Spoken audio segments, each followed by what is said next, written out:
Hello, everybody. How are you? I literally just woke up. There's a mess. I'm still recovering from Chantal. Oh, this is crazy. How is everyone? How are you doing?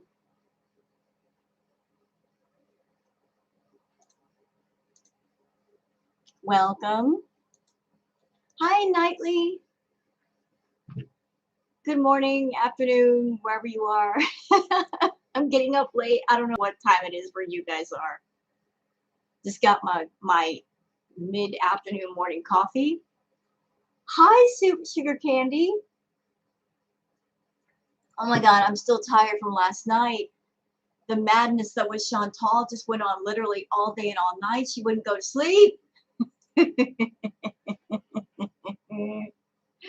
I was like this, when's she gonna get tired? Well, I don't know what she's on, but she needs to get tired. Oh, it's 2:30 for you. I was like, what is going on with this woman? She's not going to bed. I don't know if I can take this. Hey, Brooke.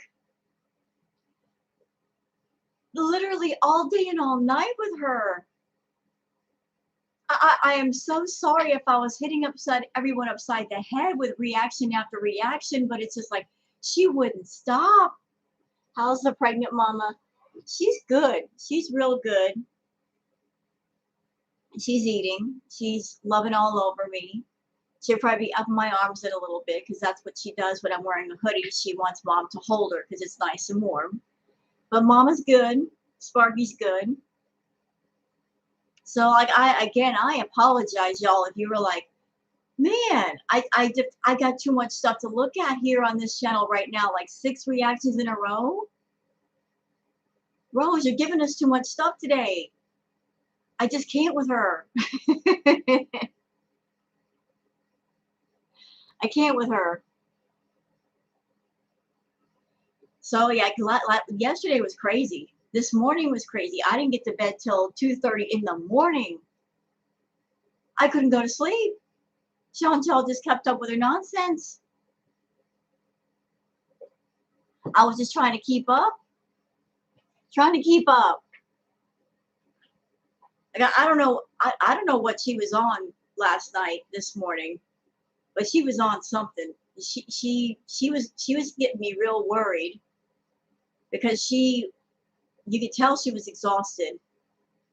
Her eyes were puffy. You know, she hadn't slept for hours and hours and hours, and she was driving. I was like, dear God, don't let her have an accident. Don't let her crash into anybody. And there was one part of one of her videos that I skipped over. I didn't know she did it, but she ran over another curve, same curve. She's going to ruin her car that way. How are you guys doing? How's your morning going? I'm just trying to wake my butt up with some coffee.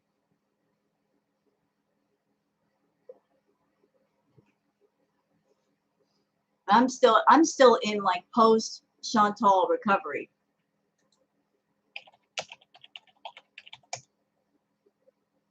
So welcome everyone.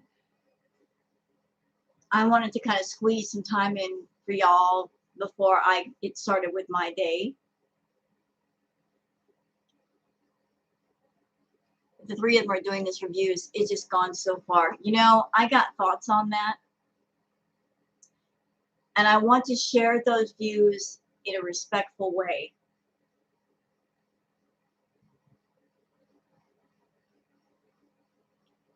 And I know I have to be careful because, you know, different people have different opinions. Okay.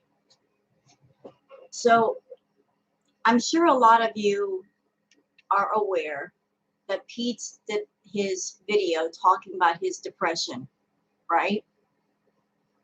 I saw the video and I was very, very, very, very concerned for Pete.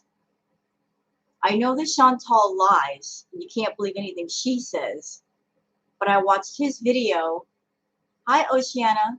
So I watched his video, and knowing that Pete's doesn't have an extensive record for lying, I totally believed it.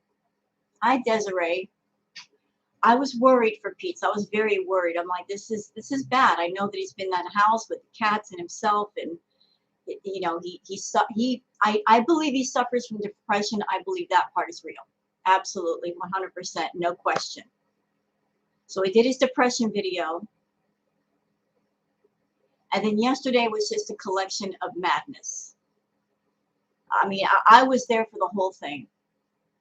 Chantal did 2 live streams, which I covered. Hi, House Booger, Booger Kitty. Hi, kitty.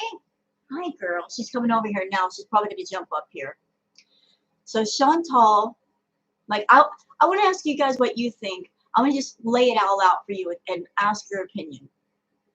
So Chantal did 2 live streams together, and then she did a third one, which I didn't cover because it didn't look like there was anything there. Okay, so far, Chantal's starting off the day doing her live streams.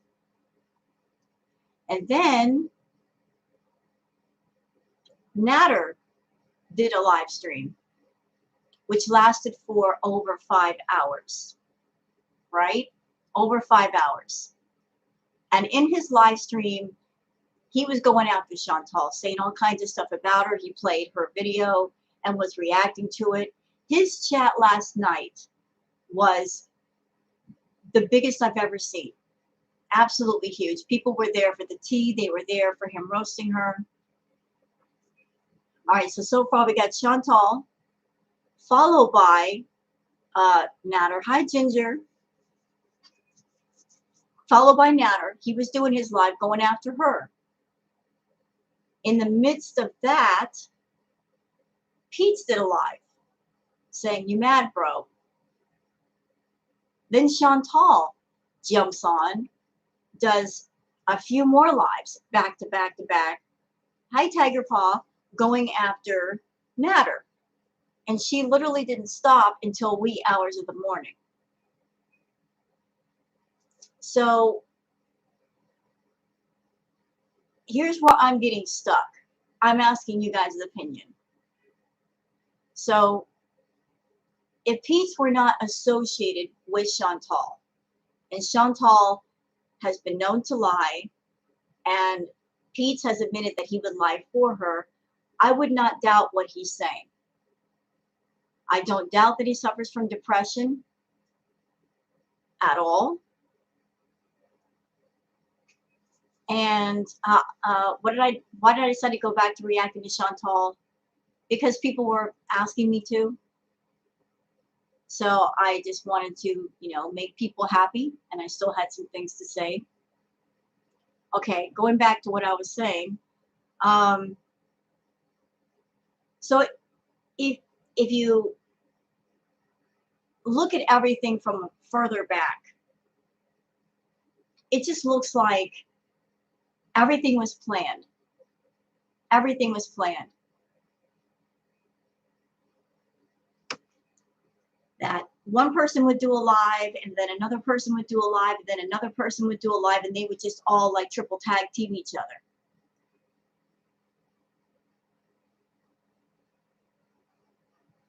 That's what it looks like to me. I'm asking you guys' opinion.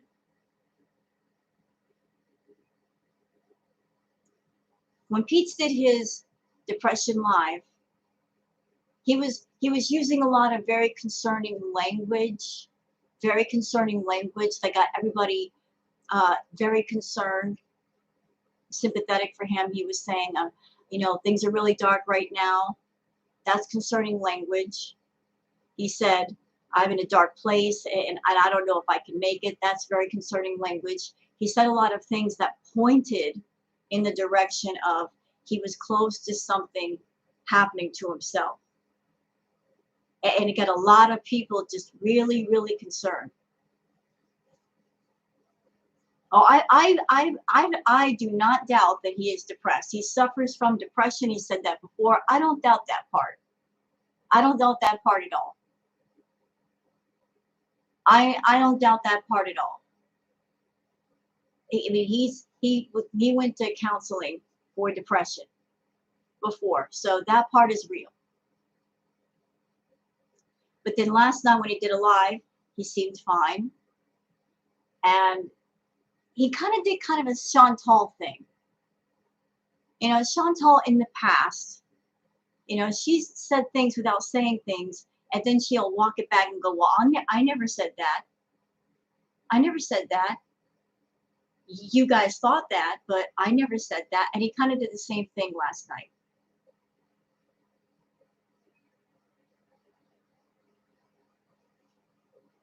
So if Pete were not associated with Chantal, if he were by himself, I would totally believe everything that happened. But the unfortunate thing is he is associated with Chantal. She's all about the money, and he will do anything that Chantal tells him to do. He's easily influenced by her. So would it be a stretch to say that she talked him into saying certain things for certain reasons?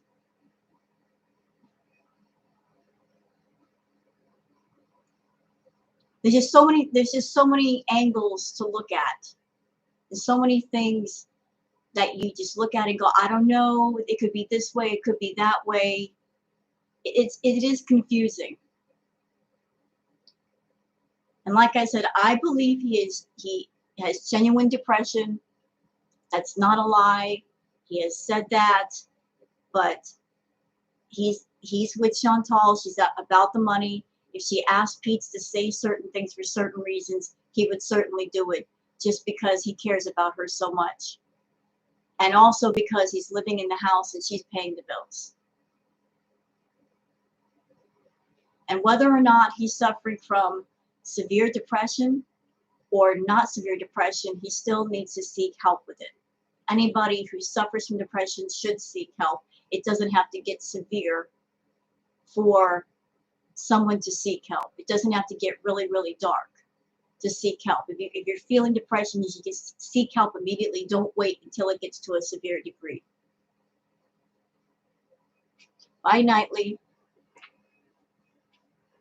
So I just, I just watch you guys. I was watching all the lives last night and like, this is all lining up.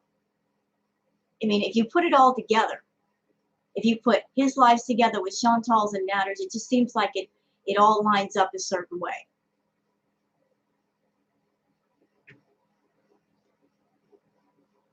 A terrible person will act as normal as possible. You're right, Lisa. And see, that's another confusing factor. Like, I understand that people who have depression, like they can perk up and they can act fine. Again, that's where the gray area is that I'm like, I don't know. It may be this way, it may be that way. It's hard to tell. It's hard to tell. And again, if Pete were on his own and he weren't associated with Chantal, then I would say, yeah, it definitely is this way. But because he is living in a house that she's paying for, and we know that he'll do whatever she says, that's where everything could be one way or the other. Hi, Eden.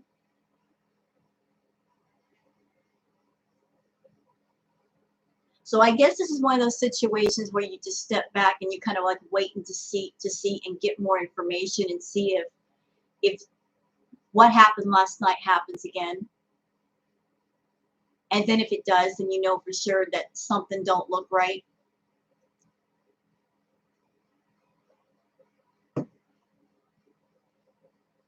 I'm sorry, Desiree.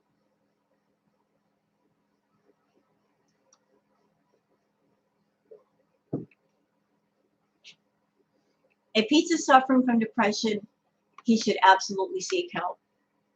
And it doesn't have to be when things get really, really bad. He should seek out help or counseling right now to deal with that. I heard that he used to go to counseling. And then at some point he had to stop because Foodie Beauty, she basically took his credit cards and charged them all up with her mukbangs and she never paid him the money back. Hence why he stopped the counseling. So he's not been able to go to counseling like he used to that would help him with his depression because Chantal was taking his cards and go, let me use this for a mukbang, let me use this for a mukbang. And And then she charged him all the way up and he couldn't go to counseling anymore.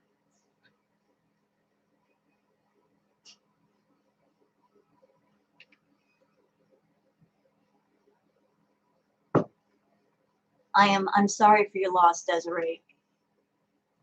So again, I'm not attacking anybody who's got depression, suffers from depression. Depression is, it's a crippling thing for millions of people. It does so much damage, and it's something that a lot of people suffer with alone, and it can sometimes take a lot just to break through the wall to get to the other side. And anybody who's suffering from it should seek out some kind of help or talk to somebody. The worst thing about depression is you feel alone, and you the last thing you want to do is talk to someone, but that's the thing that helps. That's the thing that helps you. If you're depressed, even though your insides tell you just be alone, don't talk to anybody, don't bother anyone. I don't want to be a bother.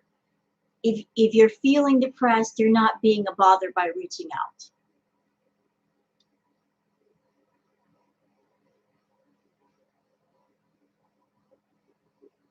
How do you morally cope with spending every day picking apart severely mentally ill people, profiting off of picking apart these broken people? How is that okay? Do you think that I am making tons of money off of my videos? Because I can assure you that I don't. And as far as picking people apart, it's not picking people apart. It's just interjecting some common sense into the situation. And if you've watched any of my videos, I don't swear a million miles an hour. I'm just giving my opinions. And I do it in a very calm, sensible way. And if you're someone that you are not a fan of that, I apologize, but you have your opinion and I have mine.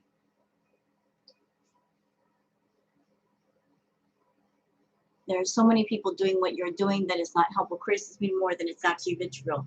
Then you know what, Kitty? I invite you to make a YouTube channel and do your own videos about people and give your opinions and put them out there.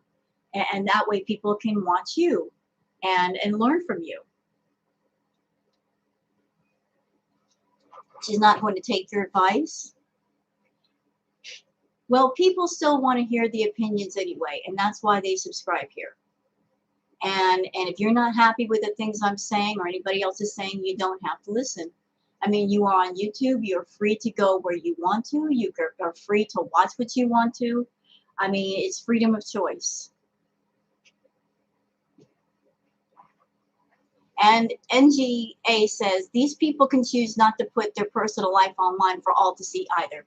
Thank you for saying that. That's also true. Once a person puts a video on YouTube and they put things out there for other people to see, then that means they're opening the floor for public opinion. And that's certainly true of Chantal.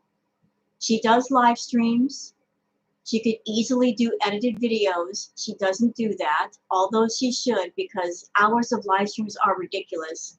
But she is choosing, she's making the personal choice to put her life on YouTube as it is because she wants to make money on it. So therefore, since she wants to make money on the public, then she's inviting public opinion, whether it's right, wrong, or in between. That's how YouTube works.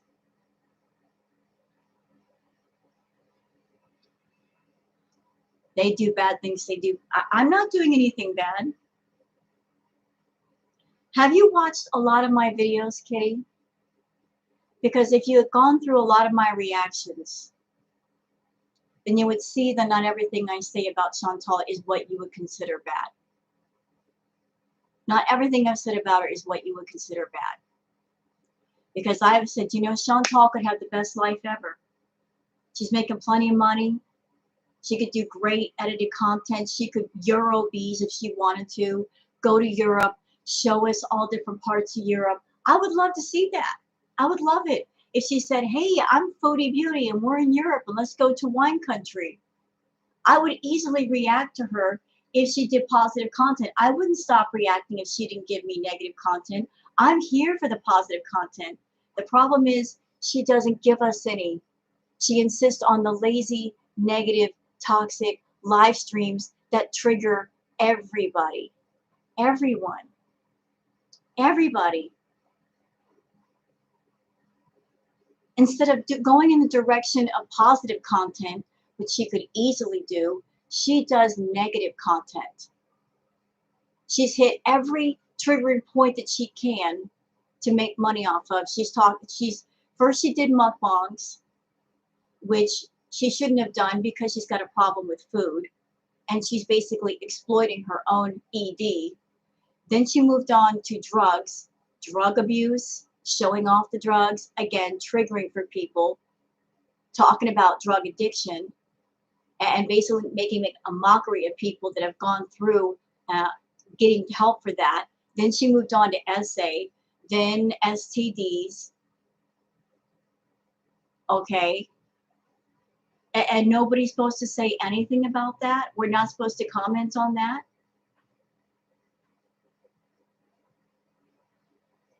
To expect no commentary pushback is foolish. The internet is not a hug box. True. Thank you, Matthew. Yes, exactly. Thank you. Thank you for bringing that up. Kitty, listen. Hold on. You know what, Kitty? I don't know if you came in here to get a difference of opinion because you want an honest discussion, or if you just want to say things so I'll hear you, but you don't want to hear me. But let me just point this out to you, okay? I'm not here yelling at you. I'm not here screaming at you. I'm not even blocking and banning you because I am not afraid of opposing opinions and feelings. I am here to address what you say and give my take on it. I don't know if you're open to the things I have to say, but just hear me out for a second. Chantal has her channel, and then there are the reaction channels, and that's very much a symbiotic relationship. She needs us to cover her. She does things on purpose to make us cover her, because when we do that, we're basically promoting her channel. We're getting the word out there about her channel, which opens up the road for her getting more subscribers, views, and money. Some of the things she does completely on purpose because she knows if she's outrageous and shocking and dramatic, the reaction channels will definitely cover it. You can look at her content and tell, you know, she's not about that positive content life. She wants the drama because, you know, we'll talk about it. She needs us to promote her. She knows that. She knows that. She's not allowed to exploit her own life, but you're not allowed to exploit her life. How does that make sense, though? How am I exploiting her life? How am I exploiting her life, ma'am? You know what I am? If you ever go to a football game and you see those guys on the sidelines at the tables with the headphones and the microphones talking about the play-by-play, that's basically what reactors do. We just give our play-by-play. We give our opinions. We report on what's going on in real time. We are just playing the video and reacting to what we see and what we hear. Everything we say has to do with something that's going on in the video. Well, you know what, Kitty, as far as talking about Chantal, you cannot talk about somebody on YouTube without there being that side of promotion. Because if you talk about somebody, whether it's Chantal or the President of the United States or Beyonce, you at the same time you are promoting them, because people are going to say, well, I'm curious about this person now, so they might be curious enough to go check them out. So you're talking about them, but there's always a chance that that person that you're talking about is getting promoted. And Chantal knows this, and she wants that. She absolutely wants that. We want, but we don't want to help her. Well, we can't help her. We can't help Chantal. The only person that can help her is herself. There's nothing we can do. There's nothing we can do. She's had so many people in her chat that have given her advice, and she has yet to take one shred of it. If you're a broken person, if you're messed up, the only person that can really help you is you. People can step forward and offer advice, but ultimately it's up to you to take it. It's your choice. And she doesn't want help. I'm just trying to understand how reaction channels think about what they are doing. I just point out hypocrisies that I see, and I see a lot of it in this community. Well, I'm going to put this out there to you. One moment. No, I'm not hurting anybody. I'm just stating my opinion. But Chantal is not innocent. She's not. She's not innocent. Go back through her content. Her content is toxic. There's no other way to describe it. It is toxic. Especially this past year. It is horrible. You cannot tell me watching her stuff that it's not toxic. Look at all the things she's introduced onto her channel just this year alone. Talking about DV, getting everybody triggered, severely triggered, to the point where people can't even watch her stuff because they've been through DV. Me being one of those, went through DV, severe, talking about drug use, showing drugs on camera, making a mockery of addiction and the people that have gone through the addiction and gotten on the other side of sobriety. Okay? Putting everybody through that. Talking about essay, another triggering point.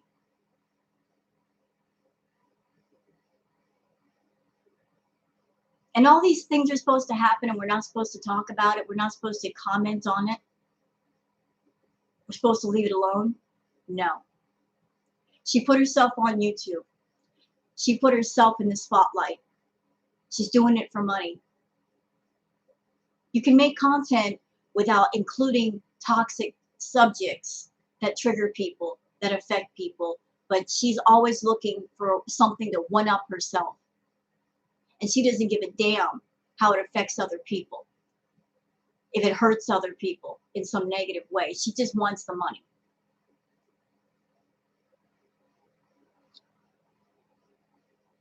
It is toxic. And as far as the VIBs, I'm going to put this out there for y'all. I think the VIBs and Foodie is involved in abusive relationships with all those people. Let me explain why. Because when I think of an abusive relationship, and abusive can take many forms. Could be physical, could be verbal. Foodie's got this twisted relationship with a lot of her VIBs. You know, she does the abusive thing of putting them down and insulting them and blocking them and banning them and just treating them like dirt. And then the next minute, she's all nice to them and they forgive her, and then she does it again. What is that if not an abusive relationship? What is that if not an abusive relationship? I'm going to hurt you, I'm going to hurt you, and I'm going to hurt you, and then I'll have a moment of nice, and then I'll hurt you again. And they put up with it. They put up with it.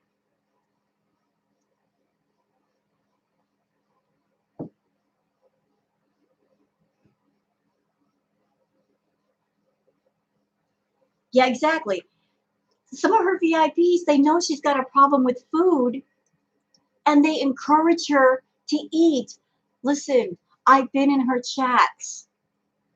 I have been in her chats, and I have reacted to her, and I watch those freaking people. She'll sit there and she'll be eating food, and she will tell them, I am full, and they'll still push her to go get more food. They don't care if she gets sick. They don't care if she vomits. They just want to see her eat. It's so twisted. I've been in her chats when those people are over there. She's doing chemicals and she's high, and they want her to get higher. So it's twisted. Not all of them are there for positive purpose. Some of them are in there to encourage her to hurt herself more for their amusement. And at the same time, she is abusive to them. So it's a twisted relationship with her and all those people.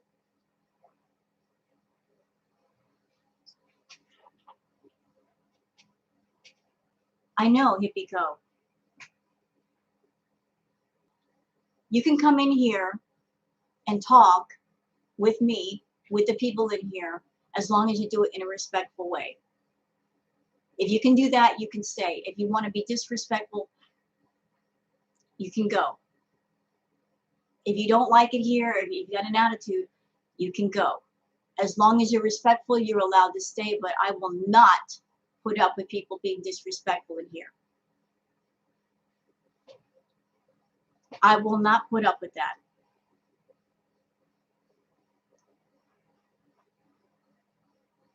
So please be respectful. We're all adults. We can all state our opinions and our feelings in a respectful way. We're all grown. Let's act like we're grown.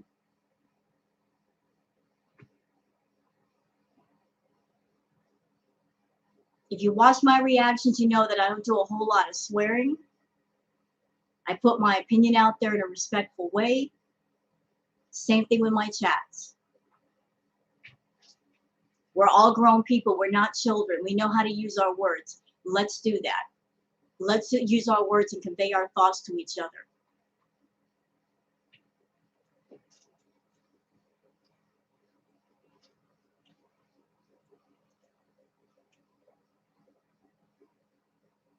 Hey, there's Booger. On a happier note, there's Booger. Look at her. Boobers. Come here, Boobers. Come here. There's the mama.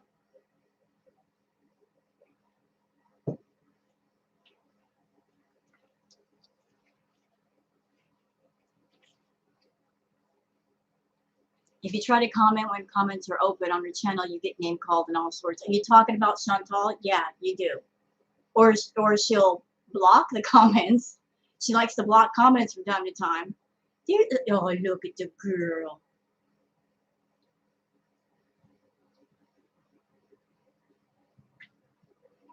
Yeah, she's actually gotten it's going off subject for a second.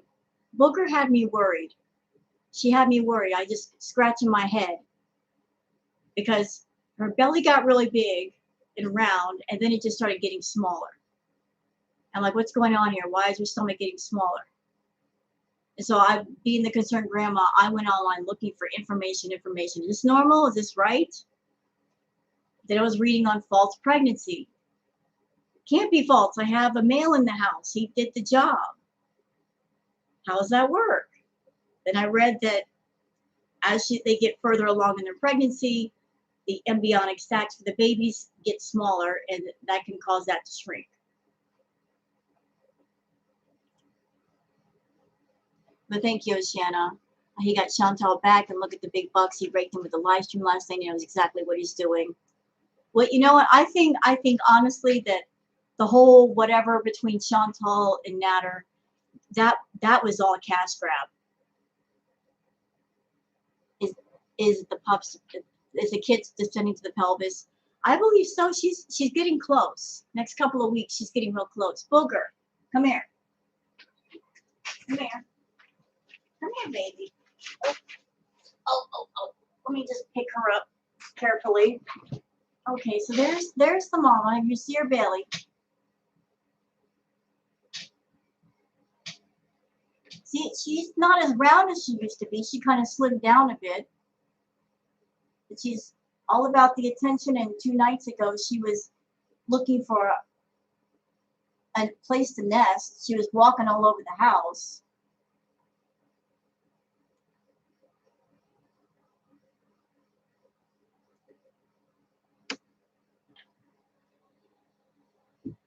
I might get hate, but I never thought I was going to unalive himself a bit in the edge. Personally, I did not get that feeling. Of course, that's my opinion. You know, April, like I said in the beginning of the stream, when Pete did his video before Chantal and Natter did theirs like the next day, I was highly concerned. I'm like, this is bad. This is very, very bad. I believed Pete 100%. But then the next day when he did his follow-up video, and then surrounded by all this Chantal and Natter stuff, I'm like, this looks kind of funny. This looks kind of funny. You know, you step all the way back and go, wait a minute. If you line everything up, it looks funny. So I'm still on the fence. I don't know, but my gut says it looks kind of funny.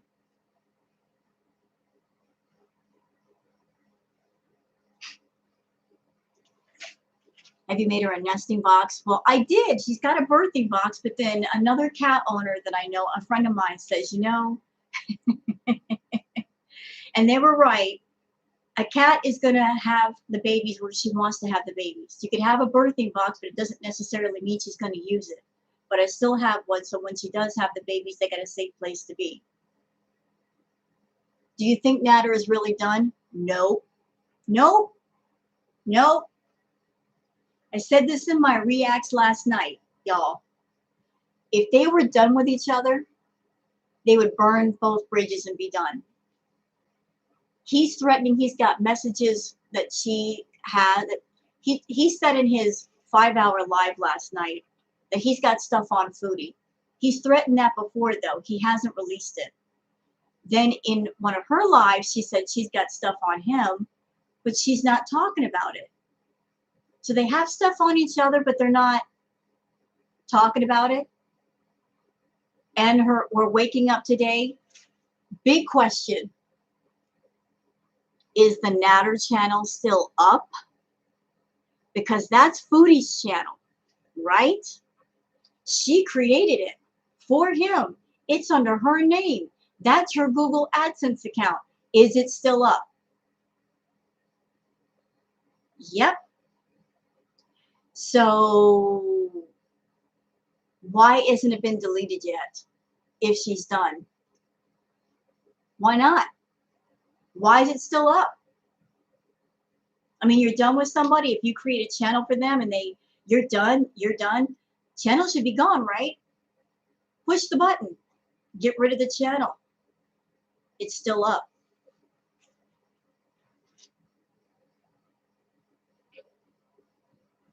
He won't be done until he has another sugar mom. If he releases that, he could go back to jail. Well, he shouldn't be.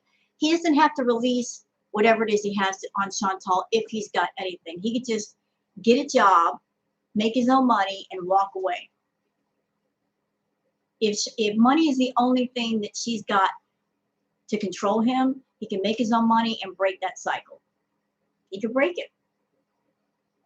But they're talking about, I'm done with her, I'm done with him, da da da da da da. Then why haven't you deleted the channel? Disney fan forever. She's desperately clinging to him, hoping he will take her back. That's why it's still up.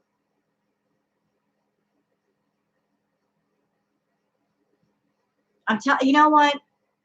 Chantal and Natter, they're both con artists. They both are. They're exactly the same. Natter is just the male reflection of Chantal. They are exactly the same. They lie to people. They manipulate people. And they're in on it together. Chantal, in her last video that I didn't cover because I was exhausted, she said, oh, December, making money for December. I didn't know about that. I just thought that was a myth. She knows. She's been on YouTube for years. She knows that December is the month of the year when YouTubers make the most money. And she's going for it. She's tag teaming Natter to make the most money. Okay? Don't listen to that.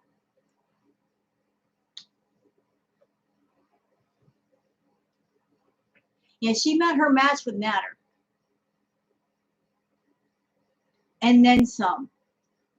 She said in her live last night, she said she never met anybody like Natter.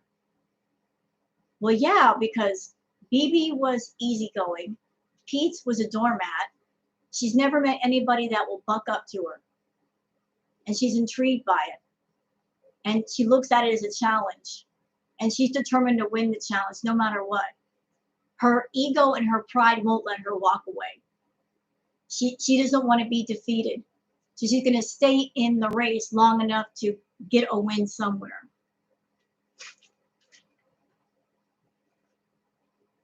I do believe he's depressed. I believe that too.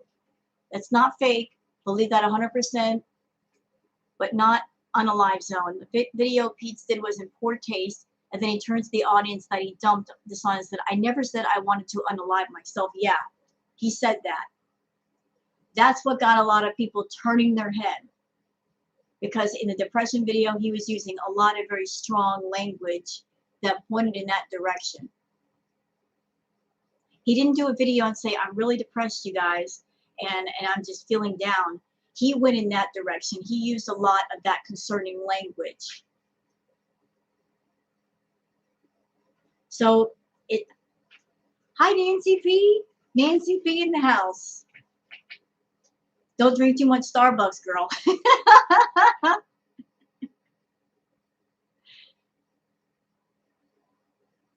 Hi, Emily.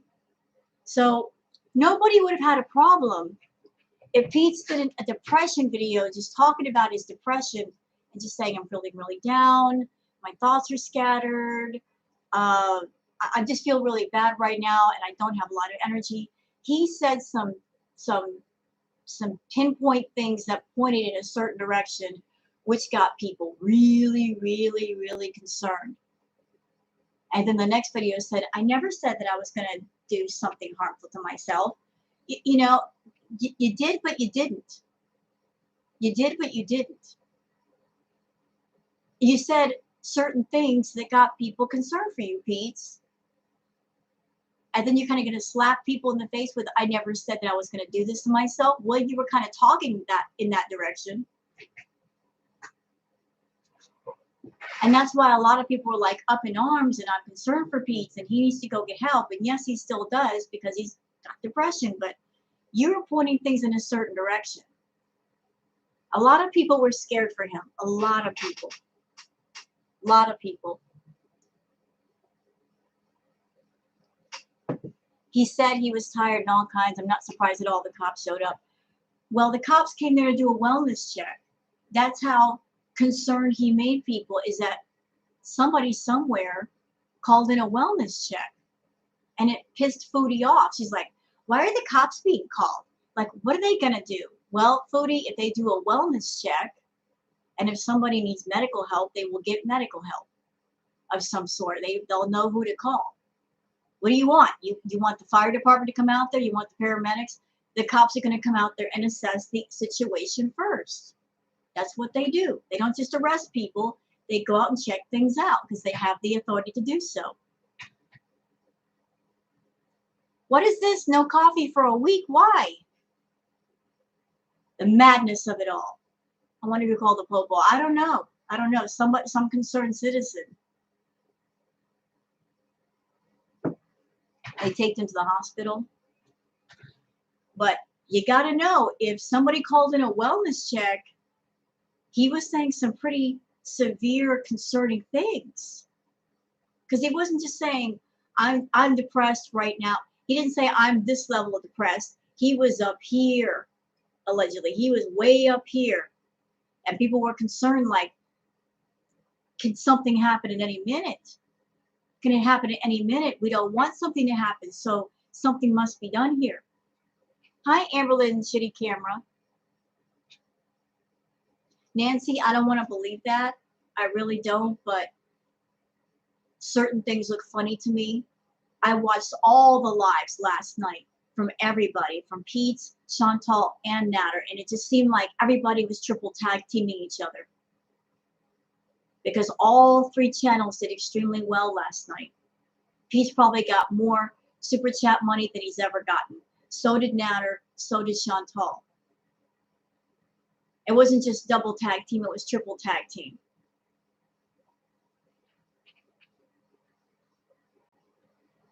So I'm not doubting Pete has depression. I know he didn't lie about that. But I'm just wondering if Chantal sat down with the two of them and said, this is what we're going to do. I really do wonder about that. Yeah, right. The title of his video, You Mad, Bro? Is that something that Pete would do? Is that something he would normally do? Or is that something that Chantal would do?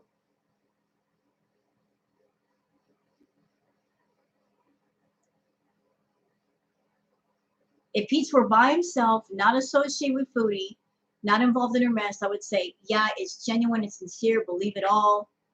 But the problem is he's linked with Chantal, and she's known to lie. She's known to manipulate. And we know how much in love with Foodie he still is, and that he'll do whatever she says. And he's admitted that he will lie for Chantal if she asks him to. So again, you look at that and you step back and go, I don't know. I don't know.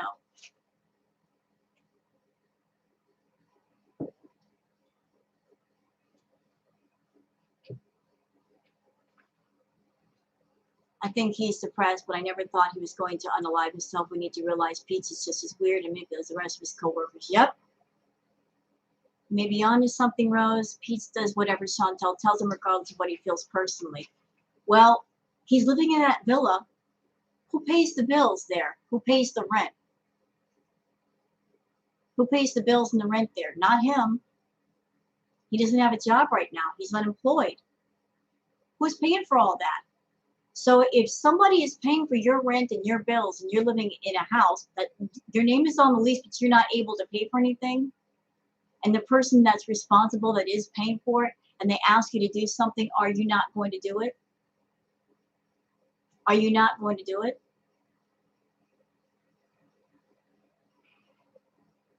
Hey, JB.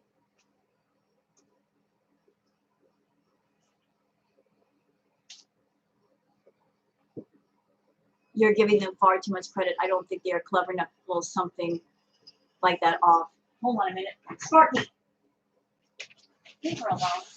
Yeah, exactly. Tell them to go away. Booger, you're pregnant. Tell them to leave you alone. But, you know, everybody says they're not clever enough to pull something like that off. Amberlynn Reed and Chantal, in a lot of ways, they're not smart, but in other ways, they are. They've been on YouTube for years. They know how to play the YouTube game. They know how to manipulate people. Chantal was lying and manipulating people even before she was on YouTube. She was that way when she was a young girl. And all that YouTube did was give her a platform to learn how to lie better and exploit her lies for money. She's an experienced liar. She knows how to manipulate people's feelings and get what she wants out of them by lying and by putting on an act of something.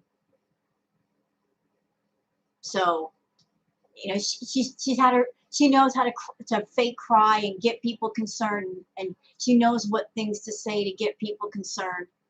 And I'm sure she watches certain videos that she does, the views that she gets versus other videos. She knows how to play the game. She knows how to play it. Let me put this out there for you guys. Just listen. What was it? Just the other night, she did that rage stream, remember? Where she was going off about everybody and everybody was ticked off at her, and she was blocking VIPs and people were leaving. Remember that? 2 hours of a rage stream. What did she do the next day?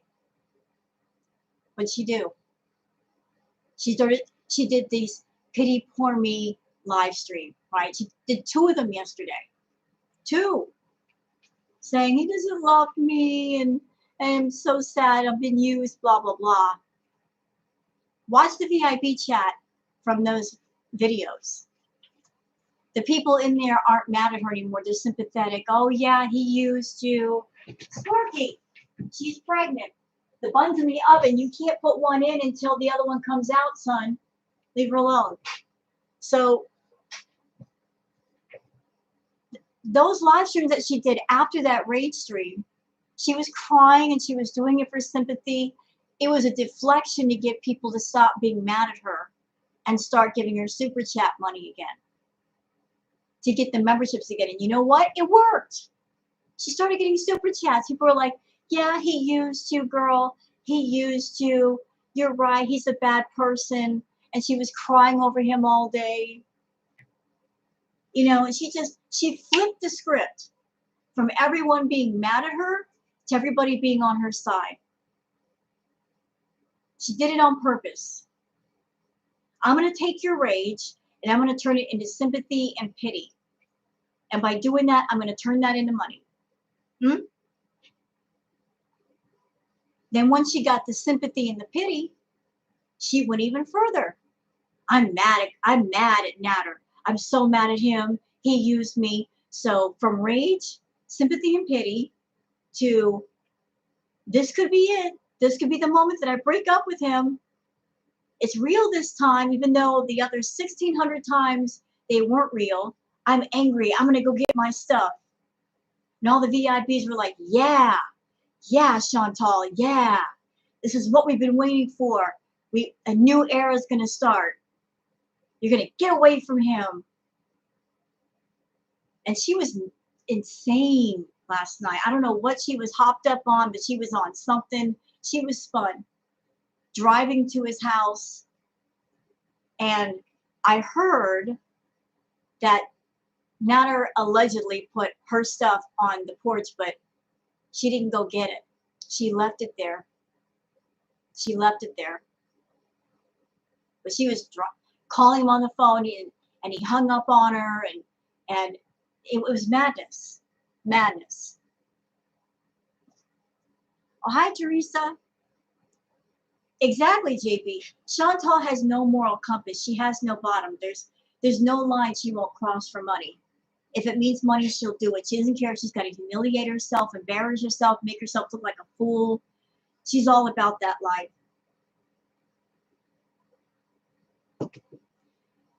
Is there anybody in here old enough that you remember professional wrestling? Anybody ever grow up in that era when professional wrestling on TV was the thing? Because I remember those days. I grew up in the 70s. I was a baby of the 80s.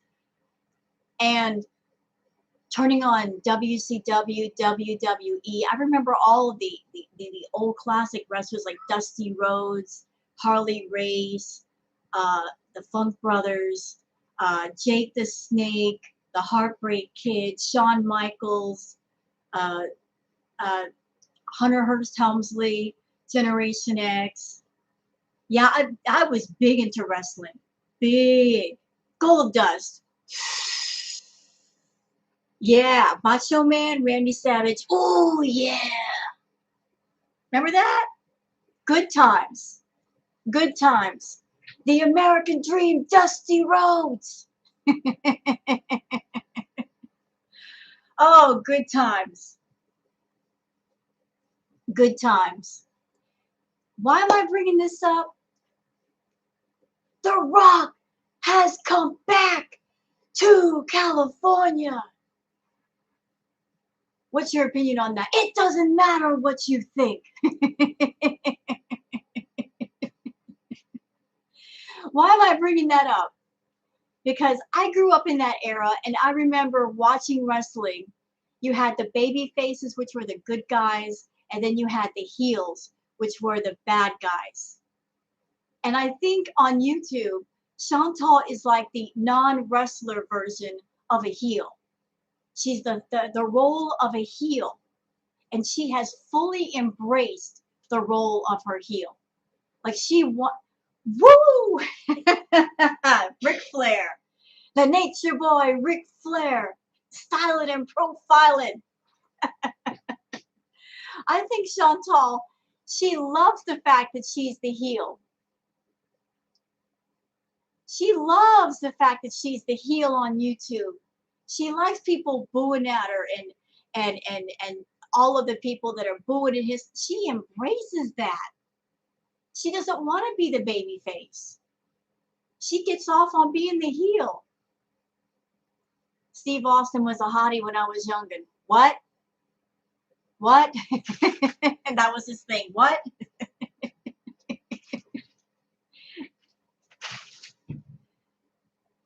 I love the Steve Austin era. It was fun. It was so fun. She thinks she's a celebrity now. Yes, she thinks she is. In her own head. See, that's the problem with living your life through a filter. You look at yourself through a filter, you actually believe it's true. The Big Show reminds me of my hubby. He's a big man. I met him in person. He is the gigantic. He's gigantic. He walk in the doorway, you don't see the doorway behind him. I'm old enough to remember the Iron Sheik. Yes. Classic wrestling right there. She watches a lot of true crime and Lifetime and Unsolved Mysteries and Forensic Files. She's copying them in ways. Yes, she is.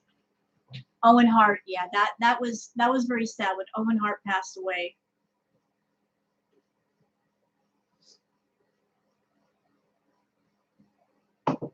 But I grew up on wrestling. And if you grew up on wrestling and you knew about the baby faces and the heels and all the drama in the ring, doesn't that apply to Chantal? She has taken on the role of the super heel, the bad guy. And everybody loves to hate on the bad guy. When they come down the aisle, you're booing, you're hissing at them, you're getting all of that aggression out, booing and hissing, and they're in the ring just loving it. Because that's when they get their pop. They get the audience going. That's their jam. So when you look at Chantal, she's the heel. She's the heel. And she embraces the part of the heel. Exactly. You love to hate them.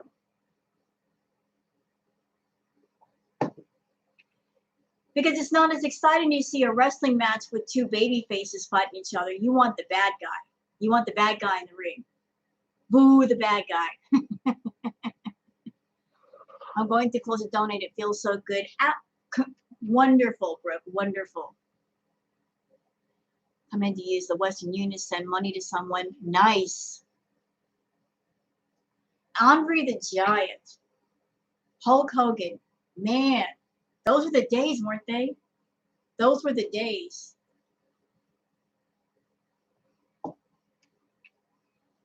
Right. Boo. Hiss.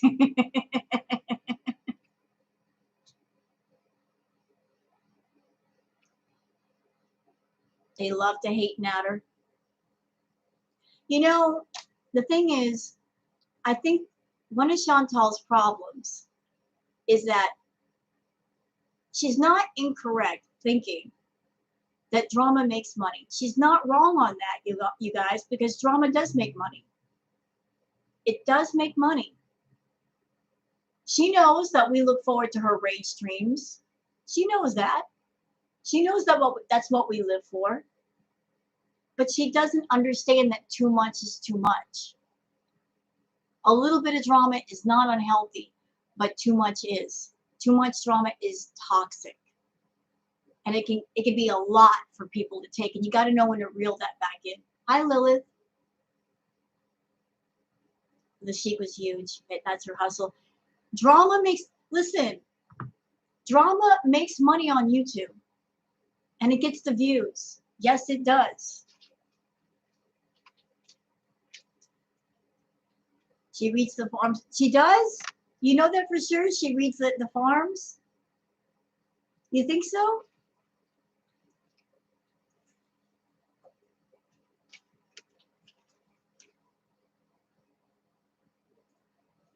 Do you think that Chantal reads her thread on the farms? They rip her apart there.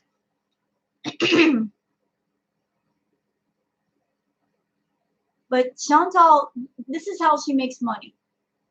By always having drama going on. But again, too much is too much. We don't need 10 hours of live streams a day, Chantal. A little bit of mystery is good. Thank you, K-State, for the super sticker. Appreciate it. You know, a little bit of mystery and intrigue is good. A little bit of, I wonder what's going to happen next is good. A little bit of free time is good. A little bit of time to go, the reactors can go and do other things is really good. I think Chantal secretly writes her farms for him. I don't think so. She's not that smart. Besides, she needs all of her time to bees, remember? She got to bees. She's too busy beesing to write much of anything. She can't be bothered with writing. She's got to write her own script for her channel. Natter has told her the longer she's on, the more money they make. So there you go. He said that to her. There's confirmation on that. See? They're doing it on purpose. Tag teaming each other.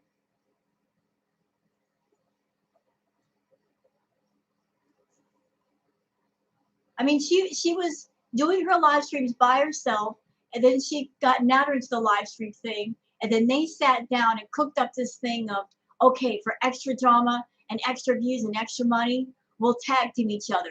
First, you'll go and you'll do a stream, and then after you're done, then I'll go.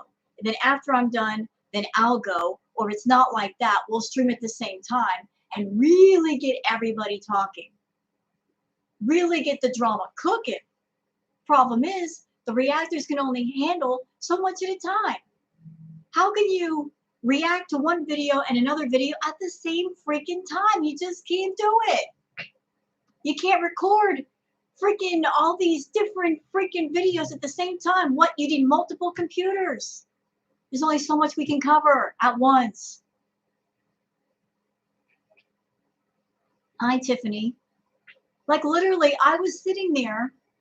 I would be reacting to one video, which takes time. And then after I'm done reacting to it, I gotta upload it to YouTube, make a thumbnail, put the description and stuff in, monetize it. That takes time. Meanwhile, while I'm doing that, she's on to the next live stream. And while that's going on, he's live streaming. Then Pizza's live streaming. It's like, I can't. I can't. She looked up whether YouTube would allow her to do a 24-hour live. I think you can do that. I don't see why you couldn't. Although it would be an absolute nightmare for the reactors if she did that. I don't know if that's physically possible without some kind of physical harm coming to yourself.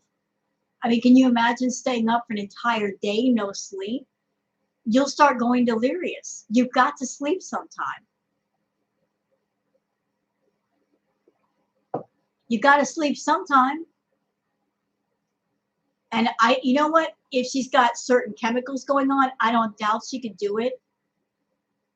But I can't see any reactor reacting to a 24-hour live unless they take the live and edit it down to the best parts and then upload it. But even then, a 24-hour live, can you imagine how many gigabytes that would take up on your computer? And then upload to YouTube? Unless you've got like a $3,000 machine, it's not possible. That'd be like a 100-gigabyte file. That would take literally days to upload. She nodded off at the kitchen counter last night. John noticed, even snored.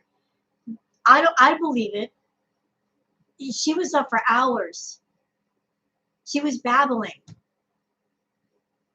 She must have been on some stimulants last night of some sort. Had to have been. Because I had like 2 Starbucks coffees. And I at 2:30 in the morning, this was literally me. Like, I can't. I can't do this. I can't do this. I can't do it. I can't do this anymore. I've been reacting since early this afternoon. I can't do it. Help. I was, if there was a wrestling match, I would be the one tapping out. Okay, Lilith. Thank you for dropping in, sweetie. What's that? I just got to call my 9-year-old granddaughter for 4 days from getting 2, was just exposed. Oh my God, I'm so sorry, Lisa. I hope she's going to be okay. I did 24 hours before my 20s. I could never at 40. How did you do it, Oceana? Was it because you were working in the medical profession? I know they pull really long shifts. She was doing a lot of math homework yesterday. You know, I had someone comment on my video. They didn't think it was math. They thought it was something else. Nancy, I think you're a nurse. You work in the medical field. They said it was perks. They said it was perks. Something like perks. I don't know that because I've never taken those. But that's, they said they used to uh, abuse those, and perks are easily available, easy to get. It looked like, yeah, perks.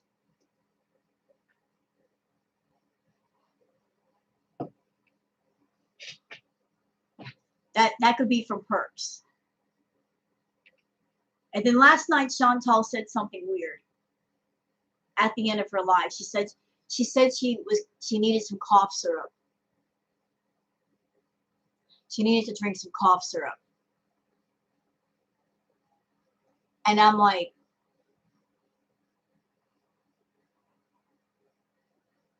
what do you need to drink cough syrup for? You're not sick. You're not coughing. Cough syrup is for coughs. What are you talking about? You need to drink some NyQuil. Huh?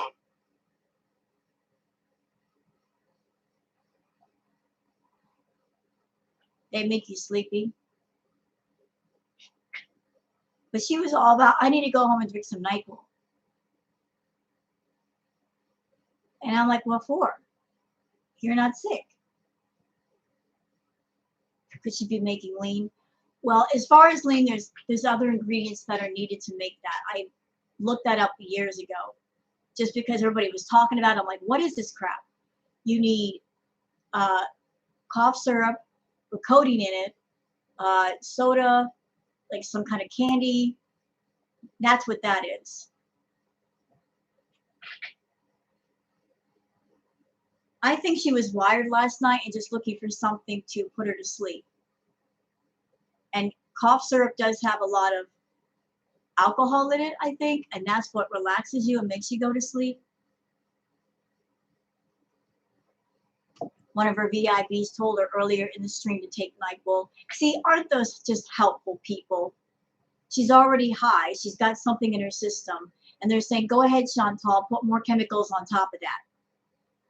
Never mind all of the problems wrong with you and how those chemicals might interact with each other. Just go ahead and take some stuff. NyQuil cheap buzz full of alcohol. Sad. Sad. Oh, to get a buzz, I'm going to drink some NyQuil.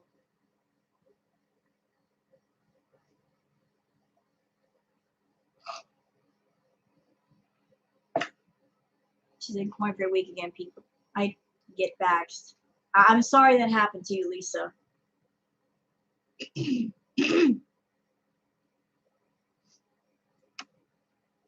And Chantal was talking about today that she was going to get up and get all kinds of things done. Her mind, hi Rona, her mind was going a million miles an hour today. Yes, this morning.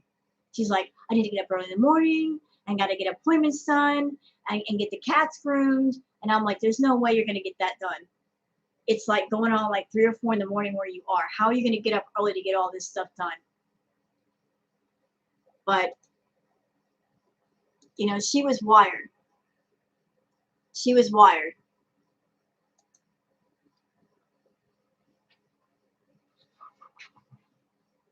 Yes, it is so much for the 3 of them. I only watch YouTube reactors, so I don't know what the other social media says. In Oregon, you have to show ID when you buy that stuff. Everyone is limited to a certain amount every month. Yeah, it's gotten bad to where the people that actually need certain supplies can't get them because other people are abusing them.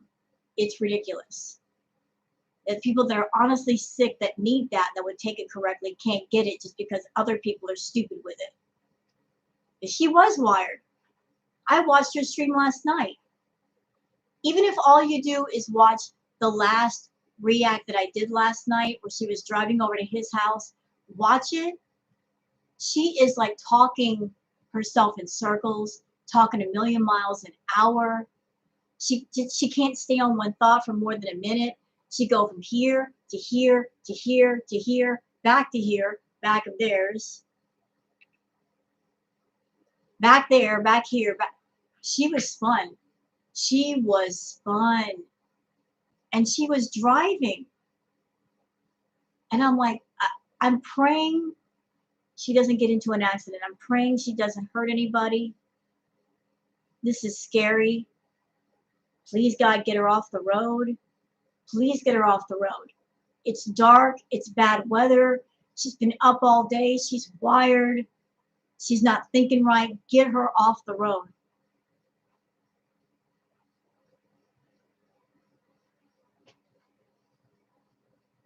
I thought you went to the ambient videos. I did, and I still do them. I haven't given up on that. I've got over 100 ambient videos on my my channel. But a lot of people want to see Chantal. I've had people suggest to me that I should take all the ambient stuff and put it on another channel. And people might wonder why I haven't done that. Excuse me. Man, my throat is just messed up this morning. All that talking yesterday. For those who are wondering about that, let me just let you know. I wanted to get away from the Chantal content. I wanted to be more creative. So I did the ambient stuff. The thing is, it's really, really tough to get an audience for an ambiance channel just because it's not like the reaction community where there are live chats where people can see you, get curious about you, talk to you. It's really difficult. Really difficult. Also, because I don't have a strong enough computer to get high-powered graphics programs and do 3D editing and all that. You know, my ambient videos are limited to what they are versus what they could be. There's a lot of ambiance videos that are just, they blow me away. They're so detailed, and I can't quite do that yet. So I've done tons of ambient videos, and I think for what I have and what I can work with, I've done a pretty damn good job. I'm very happy with my ambient stuff, and I enjoy doing it. And I learned a lot about editing and being creative and, you know, exploring that side of myself. But the ambient videos that I was doing, they weren't getting that many views. They barely got any. And I have a monetized channel. You know, what's the point of having a monetized channel if you're not going to make some money with it? And a lot of people were asking me to go back and react to Chantal, so I did. But me keeping the ambiance videos on my channel, it serves a purpose. I don't know what's going to happen with Chantal in the future. I really don't know. The way she's taking care of herself or not taking care of herself, who knows what's going to happen with her. So by keeping the ambiance videos here on my channel, it serves two purposes. One, it gives people who don't want to watch Chantal something else to watch. Number two, if something happens to Chantal and, you know, she's no more on YouTube, then I can just get rid of all her videos and have something else already here. Do I feel more keyed up after doing these reactions? It really all depends on what Chantal's doing. When she was doing the rage through and acting outrageously, I was upset. When she's calm, then I'm calm.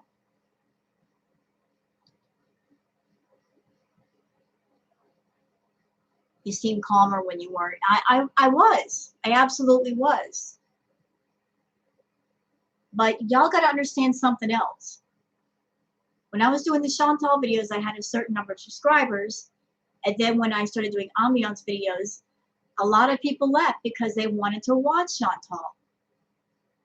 I lost a lot of people just because I wasn't doing reaction videos. You know, people just got mad because I wasn't reacting to her and they left the channel. And that's fine. People can go where they want. If they are looking for a certain something, then you got to go where it's at. But just not reacting to Chantal negatively affected my channel. It is a full-time job keeping up with her. So I'm starting to get some people back because I am reacting to her. So I'm still doing the ambiance stuff here and there. I do enjoy doing it. It was too much. I understand, Nancy. It was a lot for a lot of people to take. I've been through SA. I've been through DV. When Chantal started up with the DV stuff, it was hard to swallow. It really was. The drugs were one thing. The DV was another. I'm like, this is getting tough. And then the SA got brought into it, and that really, really triggered a lot of people. A lot of people. I believe you are interesting enough to do something without Chantal. I believe that too, Munta. But the hard part is finding the audience to back that up, getting the people to you from point A to point B. The ambiance community is different. It's not like they're reacting to each other, and by reacting or having live chats that people can find out about you. It's really, really tough. It's really tough.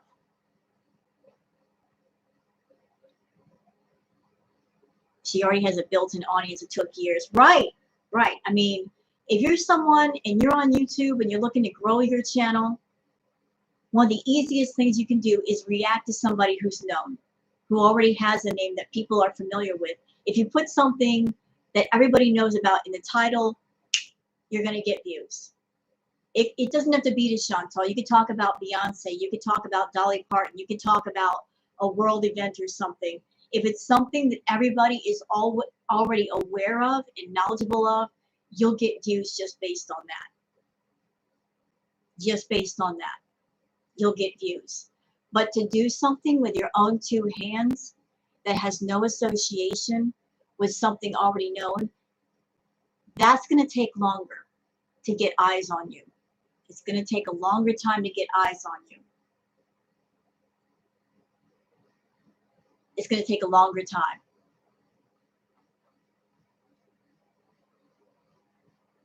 So you put the name Foodie Beauty in the title, everybody knows about her. A lot of people know her history. They know who she is. They're going to get interested. They're going to watch it. She built that audience, though. If you can, she can. Well, look at the way she built her audience, though. She built her audience on acting outrageous. It wasn't about creativity.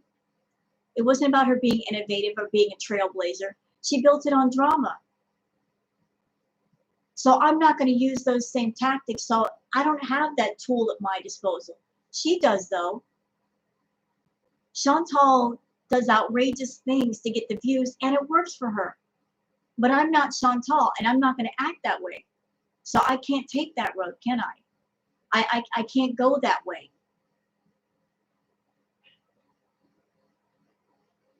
Talking about her isn't creative either. No, it's not creative. It's not creative. You're right. But what it does do is the people that are on my channel that want to know about Foodie and want to keep up with her, and they don't want to go to her channel and watch her directly, they've got another place to go to hear about her and to watch her and not give her the view. Also, if I'm doing the ambiance videos and I'm getting more and more people subscribed to my channel, there's a chance they might find the ambiance stuff and watch it, you see? So it helps that as well.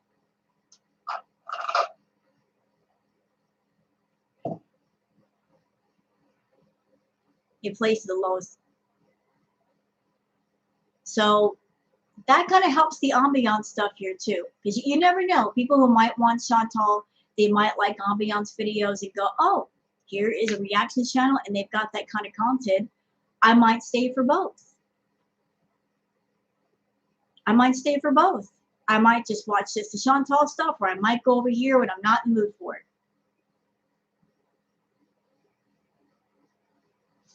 I'm still in awe that you can actually get 12K a month, sometimes more, for what exactly? So am I. It's astounding, isn't it? At least with Nekakata, you know his stuff is crap is fake. With Chantal, the line between fake and real is blurry. Yeah, you just don't know. You just don't know.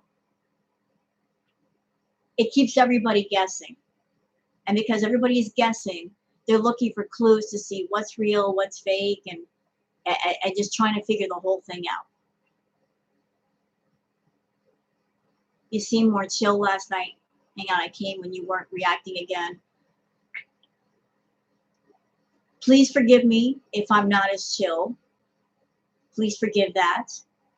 Please understand that I literally spent all day, all night yesterday to reacting to Chantal being exposed to that, literally for hours. I don't even know how many hours I reacted to her yesterday because she just wouldn't quit.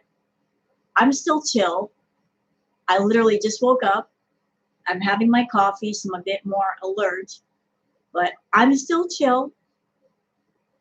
But I'm getting back into the Chantal world and trying to keep up with the mess. And right now, her mess is a bit more intense than usual. Why devote your life to hers? I'm not devoting my life to her. I'm just reacting to her.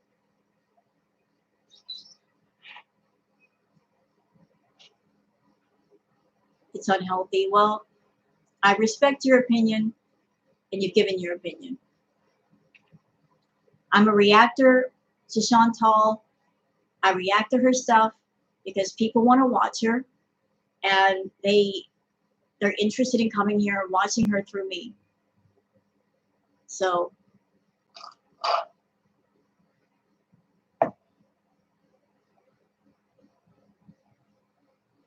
I did. You know what? If Chantal puts out a video, I got to react to the video, because if I don't react to it, if the person is interested in that particular live stream, they're going to go somewhere else and watch it. So I was just trying to react to all the videos, and if somebody wants to watch that particular video, they can choose to watch it or not. Hi, Poets Graffiti, welcome. I could spend that energy on my own videos though. Sweetie, I've already made over 100 ambiance videos. I made so many of them back to back that I literally reached the point of like, what do I do now? I've done so many different types of ambiance. I did playlists. I did ghost stories, winter, summer, spring, autumn, streams, creeks, desert, haunted places. I did all that. I got to a point I'm like, I don't know where to go from here. Super chat cat.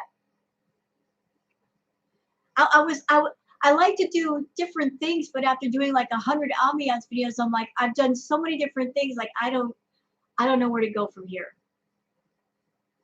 Like, what could I do that I haven't already done? Just searching my creative mind for something different to do.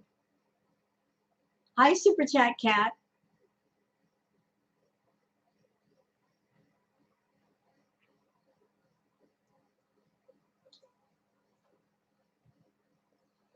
How about vlogs of local sites? Yeah, people have asked me for vlogs. I'm just going to keep it 100 with y'all. I don't live in the best area.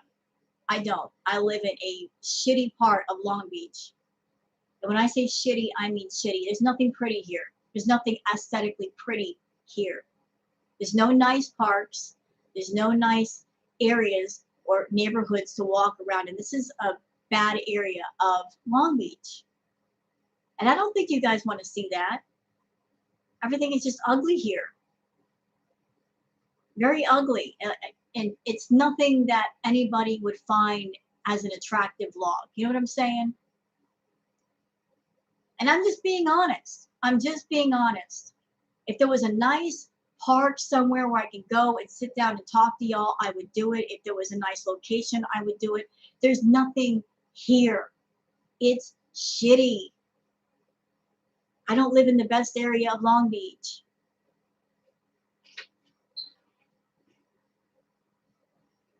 I don't see what makes Chantal so important. Well, it all boils down to this, Muta. A lot of people are interested in what she's doing. A lot of people. And nobody can say to me that I did not try to get away from her, because I did. I stayed away for over a month. I did all those ambiance videos. And no matter what kind of video I did, it just didn't get the views. There are people that came to me and said, I love the ambiance stuff, love it, but it just didn't get the views. But once I started doing the foodie stuff, the views came back a little bit. So the people have spoken through their views what they're interested in, what they want to see. I was happier.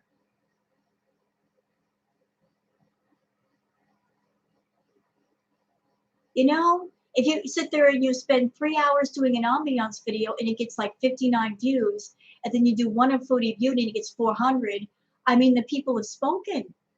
They've spoken through their views what they're interested in, what they want to watch. I'm the famous. How am I famous? I never thought I was famous. I'm not famous. I just have a YouTube channel.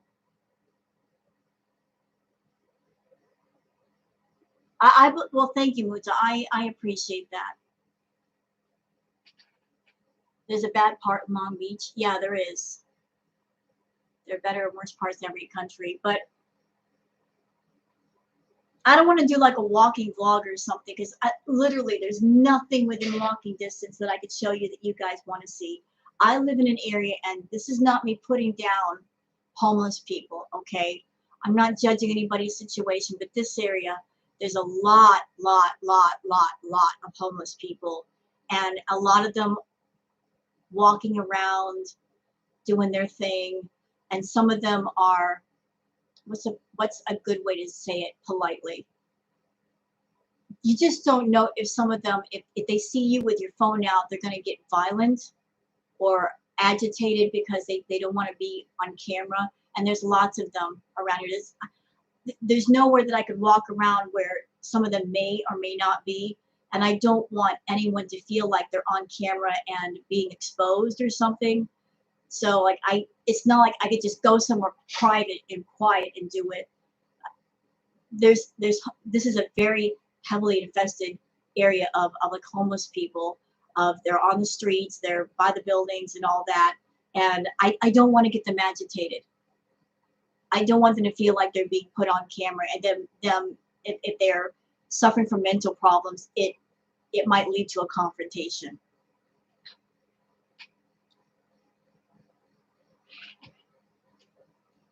Would you ever move to Florida if you were able to? I used to live there.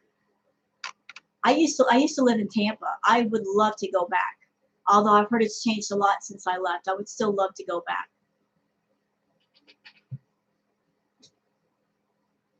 I would love to go back. California's crappy. Hate it here. It's expensive, it's dirty, and unless you're paying $3,000 a month in rent, you're not going to live in a nice area. Anything under that, you're going to live in a crappy area with no parking, dirty, crime, gangs, all that. Yeah, it does. California has a insane homeless population. Insane. I seem interested in my cats, maybe videos about them. Well, Booger is pregnant, and once she gives birth to her babies, I'm going to make videos about them, but I can't do it as long as the bun is still in the oven. I got to wait for the bread to rise before I can make a video about it.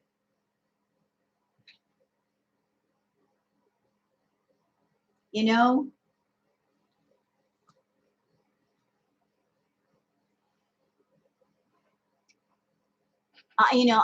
Musa, I hate it too, but it is what it is. People want to see her, and until the saga is over, people are still going to be watching her. And who knows how long the saga is going to last? It could last another 6 months. It could last another year. It's not going to last another 20 years, that's for sure. But for now, people are heavily invested in her story. Heavily invested in her story. And unfortunately, for all the reactors, there's no one like Chantal. There's no one as known or notorious as Chantal. Even Amberlynn Reed, who is on the same level as Chantal, a lot of people have stopped reacting to her because she's just straight up boring. She's boring. There's really nothing to talk about. People would rather talk about Chantal. They'd rather watch Chantal stuff. Hold on a second. Turn the heater off. It's not that cold in here. Do you see yourself moving out of the area anytime soon? No, unfortunately. I will take one view for something creative over talking about that slop. Well, that's why I will continue to do ambiance videos, to be kind of like a palate cleanser between the foodie stuff, because I know everybody needs a break. And if I make you guys, when you guys come to my channel, you don't have to watch everything I do. If there's something on my channel you don't want to watch, you don't have to watch it. I won't be offended. If you feel like watching foodie that day, then watch her. But if you feel like watching the ambiance stuff, then you can watch that too. I'm giving you a choice. I'm trying to do different things here. But understand that when I do a foodie video, that gets the most views, that gets the most attention. And I have to pay attention to that. I'm a monetized channel. I work hard on my ambiance videos, but not everybody's into that. But I still like to do that as a palate cleanser between foodie. But if I do a video that you don't like or you don't think you'll like, you don't have to watch it. You can just ignore it that day and wait for something else. You know, I'm doing my best.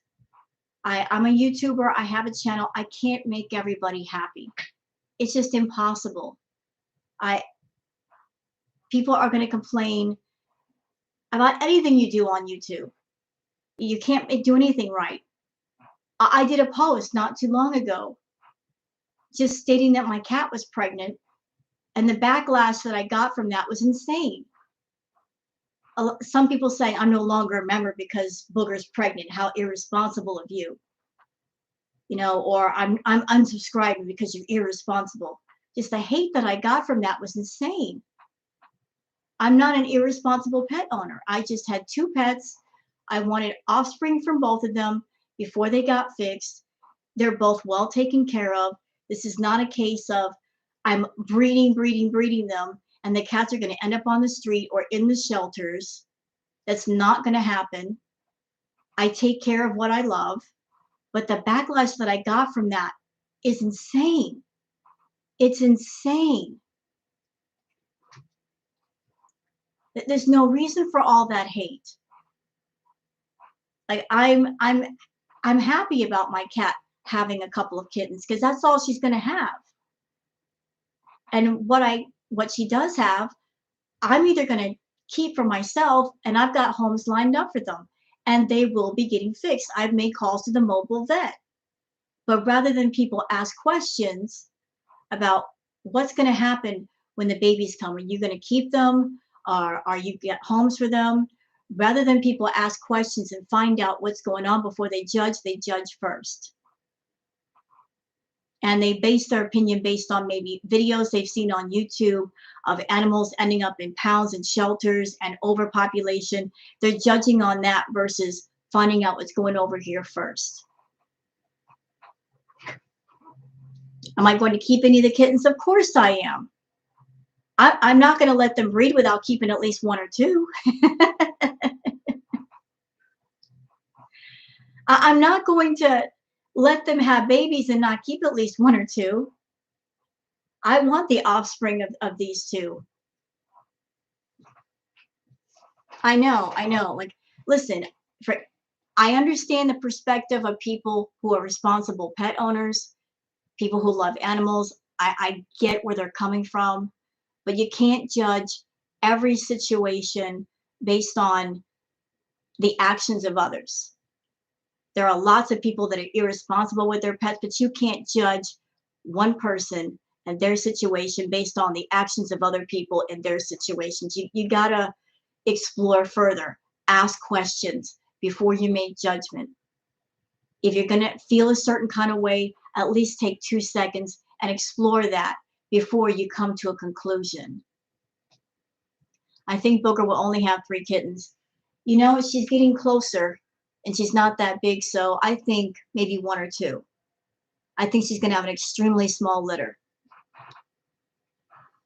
I'm a caretaker of a colony of stray cats. People judge me all the time. You're a good mom. You know, this is YouTube. Here's the unfortunate thing about YouTube and being a YouTuber. A, you can't make everybody happy. B, there are millions of people and they all have their opinions and feelings based on what they know, their life experiences. And the crazy thing about YouTube is that you could be a YouTuber, work hard on your content, put out quality content. One whisper of a rumor, one thing said out of context, one thing that people are taking wrong, or maybe somebody's talking about you from across the room, and the next thing you know, you're losing subscribers. All that hard work put into your channel, and somebody talking about you and somebody believing it, And nobody's going to come back and make sure that what they're thinking is true. They just believe a rumor or gossip, and then you've lost 200 people overnight and don't know why. You don't know why. It's just that quick.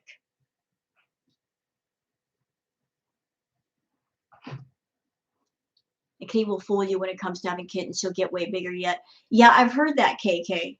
That cats are weird.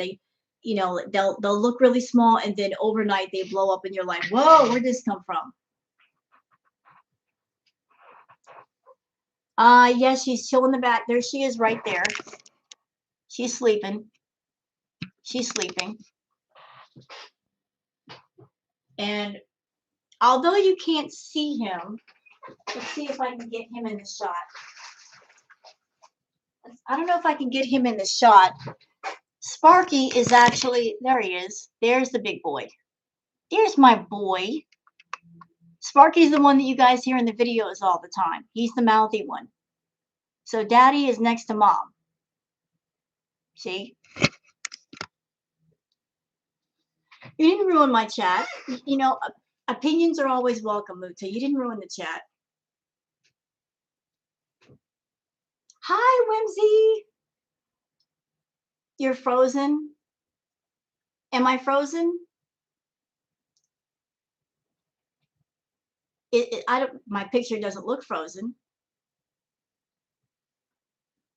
Do I have a lot of friends in Cali? Honestly, no. I just keep to myself.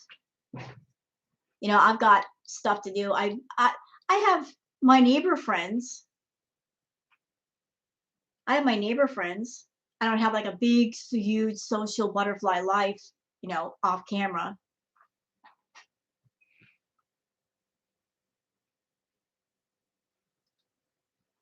And see, that's another reason why I do Chantal videos. I know that I can't change Chantal. No one can change Chantal but herself. But her outrageous behavior, many different aspects of that.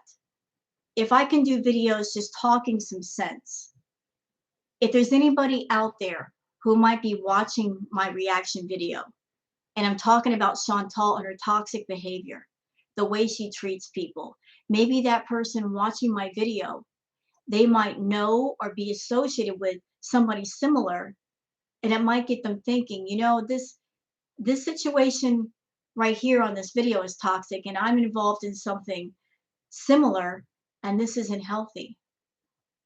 Or maybe they might know someone who acts like that, talks like that, and say, wait a minute, this is feeling familiar. I need to think about this. We are not God. Nobody is. Sparky looks like your boy Oliver. I swear he's not the only thing. Say, hey, you saying my cat's fat? He's not fat. He's just healthy and thick. It's all those cans of tuna I've been feeding him lately. They've been eating that tuna up like crazy, especially Booger.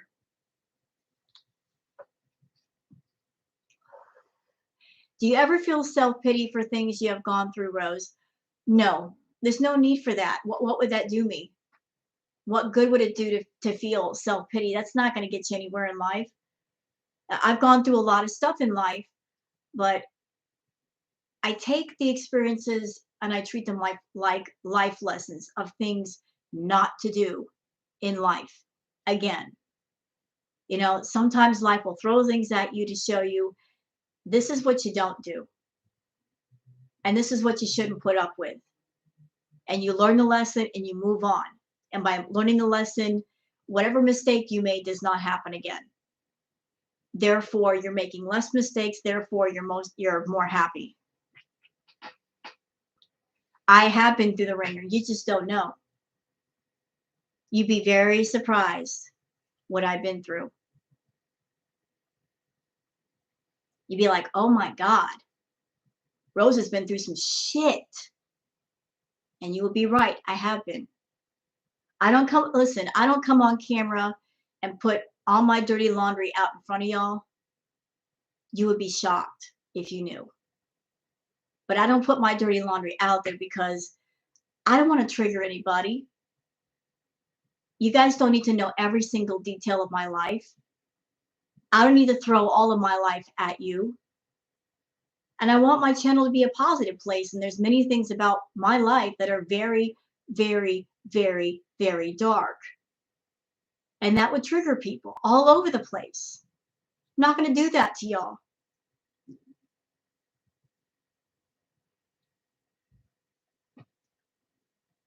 Can I ask a favor, please? I don't want any arguments in the chat, please. I don't want you guys to argue amongst each other. I'm here to talk to y'all because I got the time. Let's not argue with each other, please. Today, I love y'all. You took them off this. Yeah, I did. I did take the Booger. Here's the thing that pisses me off. People coming at me saying you're a bad pet owner. Booger and Sparky were both rescues. They were both off the street. Booger came first. She was a rescue. Sparky, I literally found on the side of the road when I was dumpster diving. He's a rescue. You see both my cats. They are well taken care of. They eat before I eat. They're comfortable. They're happy. So people coming at me saying, you're irresponsible. You're a bad pet owner. No, I'm not. Definitely not. They get before I get. I hope you are happy and content now. I hope you are. I am. Thank you, White Witch. Yeah, I see. You know what? Listen, I'm saying this again. I love doing the ambiance stuff. I absolutely love it. But I've done so many ambiance videos that I'm at the point where, like, I want to do something different. I don't want every video to look the same. I want to do something different. I've been like looking around for different ways to do different kinds of videos. And those ambiance videos, they take a bit of work because you got to take, the way that I do it is I'll take a video clip that's like 15 seconds or a minute. I'll turn that into an hour. I might screw around with the way that it looks as far as the color or something added to it, add sound clips, adjust the volume on the sound clips, edit it all together, then upload it. It's a lot of work. And there's a lot of thought that goes into it because I'm creating something. But even then, they don't get a whole lot of views. But I've done so many that I'm like, if I do videos now, I want them all to be unique. I don't want it to be just like a bazillion stream videos or bazillion snow videos. There's no creativity in that. That's easy. I want to do different things. The last ambiance video that I did was the ever-changing fairy forest with the music that I created, and the forest changed color, and I thought it was gorgeous. It was gorgeous, but I'm always looking around like, if I do an ambiance video, I want to be inspired to just do something different you guys haven't seen yet. You know, and right now I'm just like, just thinking, like, what else can I do that I haven't done? And the list is getting shorter. You know, the list is getting shorter. I've got desert. I've got, hi, Carol. I've got desert. I've got winter. I've got snow. I've got rain. I've got rain with a black screen for y'all who need to sleep. We've got meadows. We've got, what else? We've got nighttime, daytime, waterfalls, and butterflies. And you know, I've given you so much of everything already. I'm like, did I neglect anything? I don't know.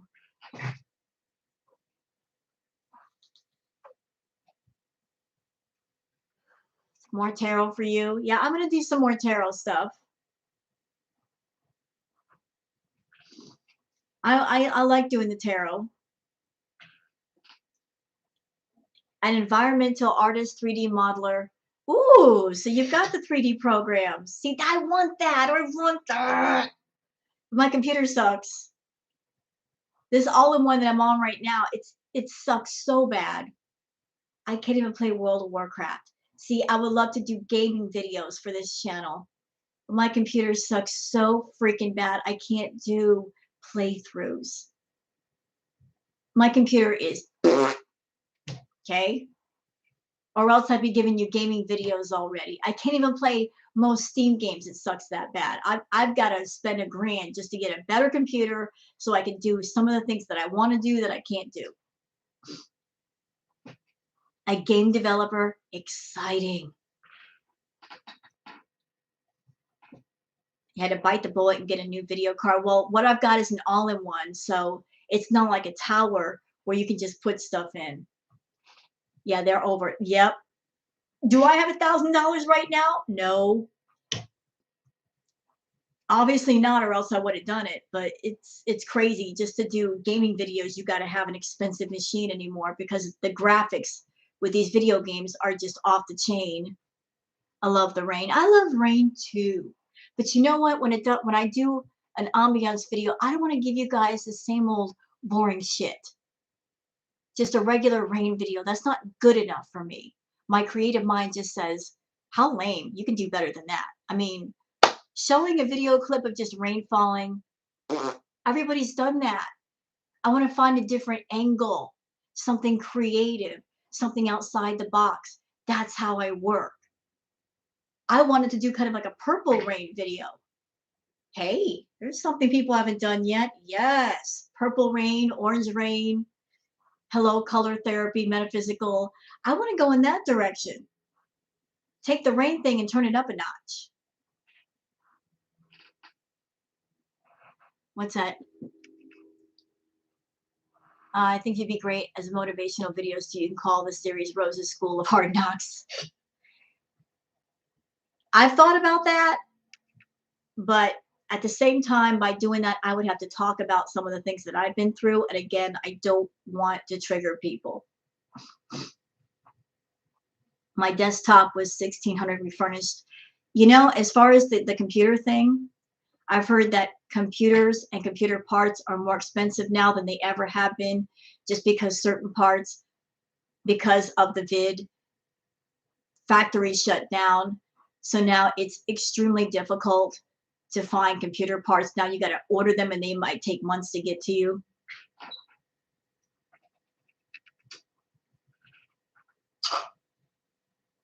The rest of the computer is trash. Yeah, the graphics are where it's at. That's the thing. Graphics. I'm weird. I'm a nerd. Some women get turned on by a Coach purse or a closet full of clothes. You want to get me excited? Take me to look at computers. Talk about computers with me. Or take me to like an old bookstore. I love bookstores. Or take me to BlizzCon. Put me amongst other nerds. It's like, I don't care about them all. I don't care about designer clothes, whatever. Just take me to a computer store. I'll be like oohing and awing, or oh my god, this computer is water cooled. Look at the graphics on this thing. You know, Ferrari, don't care. $3,000 computer with a badass computer chip. Yes. I'll go nuts for a computer. Ooh, this has got a 4 TB drive. Look at the CPU on that thing. My God. And the graphics. Oh, surround sound. We're going to have ultra graphics. The possibilities with this. That way about books. As the ground texture for a path. Nice, Muta. Nice. I think that's fabulous. Absolutely fabulous. Yeah, exactly. Hey, how big is your hard drive? Are you 1 TB or are you 4? You're 12? Tell me more.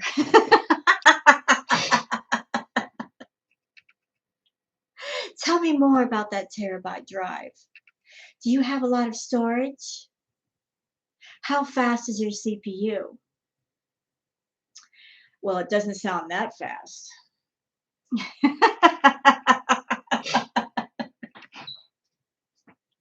So you got a lot of storage, but your graphic sucks. Ah, can't talk to you.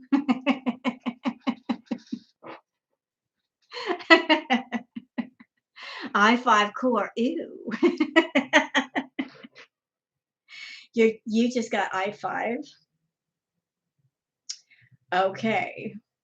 Swipe right.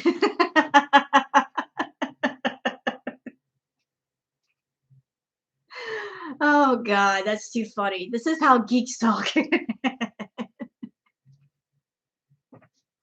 used to be, what's your sign? What sign are you? Now it's about, what's your computer look like? Show me your specs.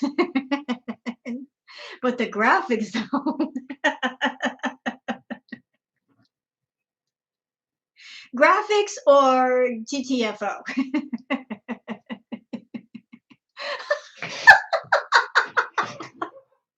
i5 core, you can't sit with us. Oh my God, I'm dead. Oh, I can't. I'm dead. I'm fucking dead. Oh Lord, i5 core, who are you? You're not you're not one of the popular people.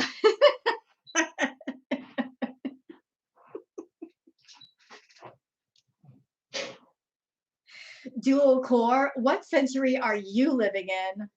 Step away. Oh God, if you were a computer nerd, you'd be laughing your butt off right now. Uh,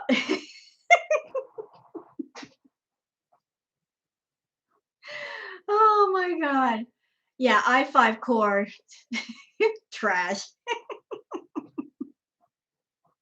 What is this? You've got integrated graphics. Integrated graphics. Really? Hmm. Come back when you fix that.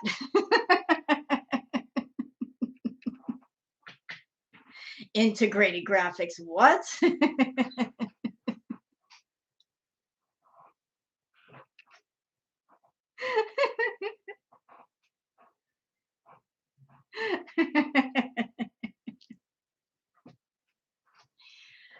Oh Lord. Oh goodness gracious. All this nerd talk and only the nerds are getting the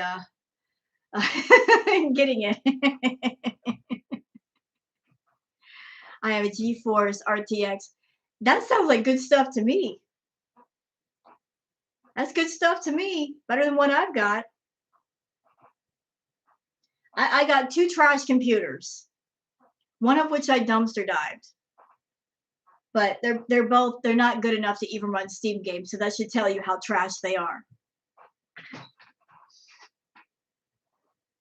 So anyway, because I have two trash computers, I can't go as far with doing the ambiance stuff as I would like to, because you need a decent computer for that with decent storage and all of that. You, in order to run those heavyweight programs that do all that fantastic stuff, you got to have the room and you got to have the speed and you got to have the power. I do have an imaginative mind. There's so many things I want to do, but I'm limited to the tools that I have. So I'm doing the best I can with that. All the ambiance videos you guys see me doing, you know how I make them? For those that didn't watch the video, because I don't have the high-powered graphics programs, I just simply utilize free resources. I go to different sites, one of which is Pexels. Another one is Pixabay. Then you've also got other sites for sound bites like freesound.org. And I just find things and just match things together, modify them, put them all together into what I think is a great ambiance video.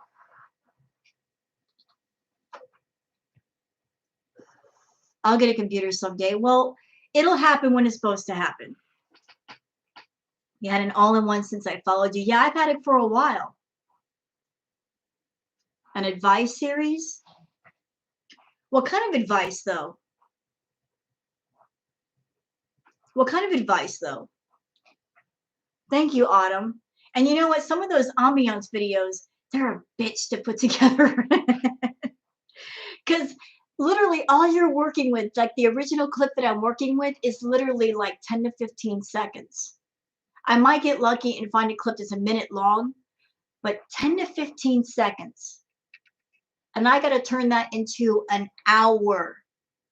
I got to find a way to loop the little clip into an hour sequence and make it look uniform to really where you can't see the looping or you don't notice it as much, and then just start adding and layering stuff on top.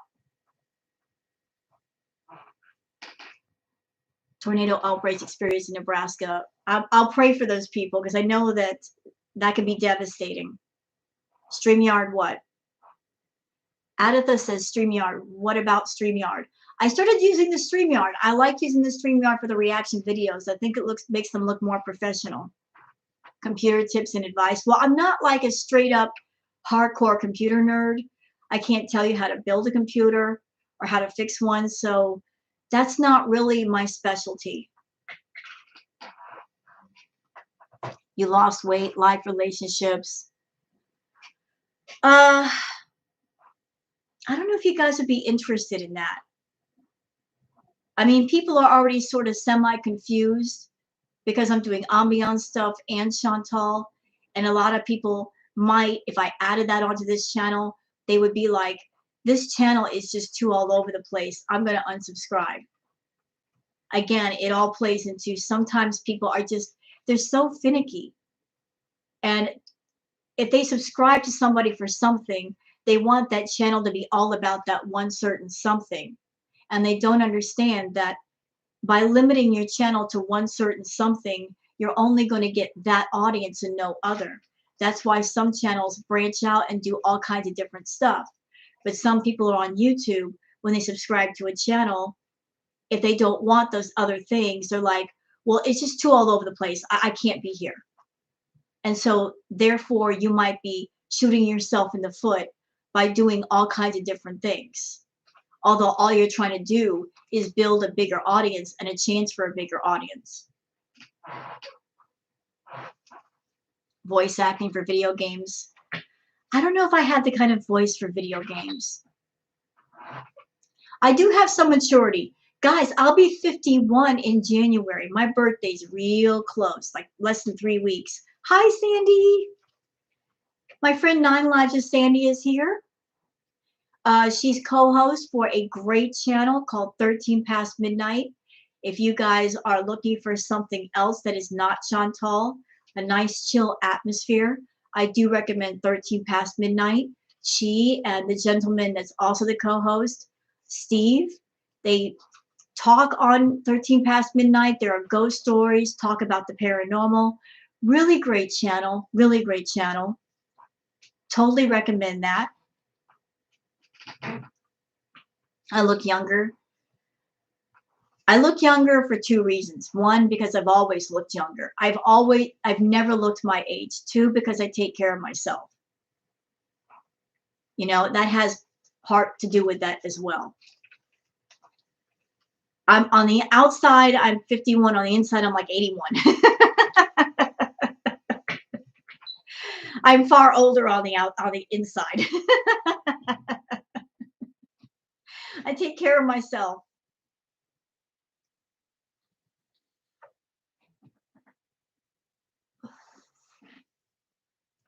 I don't do drugs. I don't drink. You know, I do my vape. That's it. And I have my coffee. Those are my vices. I got to have my coffee. Don't take my coffee away now. Don't take my vape away. I'll get mad. When you'd watch that. Do we age? Are you a Capricorn too, Nancy? Are you a Cap too? Are you a Capricorn thing? Do I like horror? I do. But you know what kind of horror I like? I like intelligent horror. I'm not really so much of a zombie person. No, I like horror that has a purpose, like the Saw series. Love that. Love that. Like the Saw series is all about horror with a purpose. Hi, Steffi. Yeah, psychological horror. Love that. So, Nancy, you are a Cap? Hi, Miss T. I love psychological horror that just plays with your head.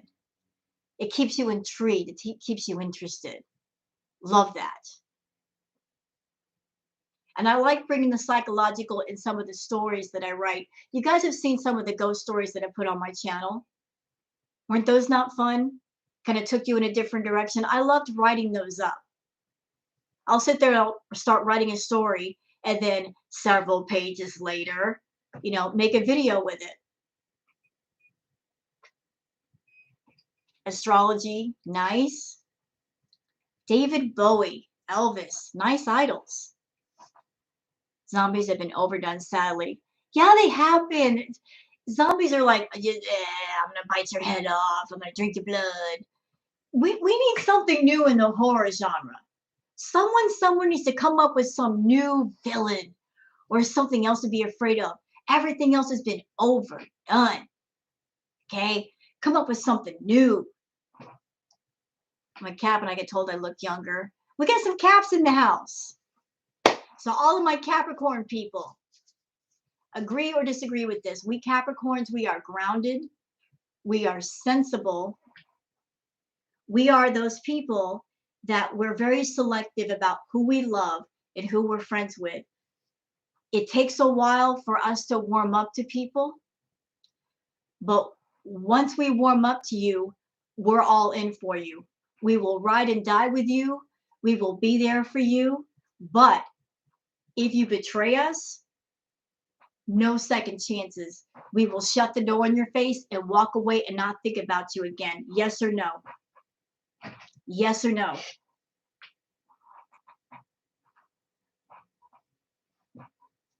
And if you betray us, we will read you to filth and then drop you off a cliff. We will let you know first how you screwed up. Then we'll drop you off a cliff and walk away. Bye. We'll let you know where you screwed up. And then we'll turn our back, not think of you again. Block your number. There ain't no coming back. Urban explorers. It's funny that you mentioned that. I'm weird when it comes to YouTube content. There's a couple of channels that I'm into. Have you guys ever heard of a channel called Dan Bell? Dan Bell's really interesting. He's got different series going on. One of his series is he's explored abandoned buildings and shopping malls. He's got a series called Dead Malls. Love that. And there's another one called Retail Archaeology. I just got into that channel where he explores all these different properties that are abandoned, malls that are closed down or about to be closed down. It's really fascinating to see all these different places that they got history. And once upon a time, they served a purpose, and all the different architecture and the possibility of what it was and what it could be if somebody fixed it up. What your game is based on. So you've heard of Dan Bell? Well, look up the channel Retail Archaeology. And also check out Dan Bell. He's got a quiet time series where he explores different places and he talks in a very ASMR-ish, quiet, relaxing tone of voice. That's what he means by quiet time. Then Dan's also got a series called Another Dirty Room, which you guys would find hilarious because he'll take a few of his other people. They go to different places across the United States. They'll check into like a motel or hotel room. And essentially, once they do check in, they'll tear the room apart, checking it out to see how clean it actually is, to see if it's actually clean or if it's filthy dirty. They'll take the sheets off the bed. They'll flip the mattress to see if there's anything beneath it. They'll check the plumbing. They'll use like the black light thing. And it's fascinating and gross. The stuff they find checking out the room, they'll take the sheets off the bed and you see that the mattress is old and stained. I mean, you really get a sense of how some hotels and motels, it's like, yeah, the things that you don't see, like the fact they don't change the sheets or they're using mattresses that should have been thrown away like 30 years ago. So I like watching stuff like that. It's just something different. Hotel nightmares. I've seen that. I've seen that. You don't want to know. After watching this series, I don't want to know either, but it's just hilarious because they'll go in there, have a few beers, and be laughing about everything they find while they're being grossed out. So it's funny. It's funny. You get grossed out, but it's funny.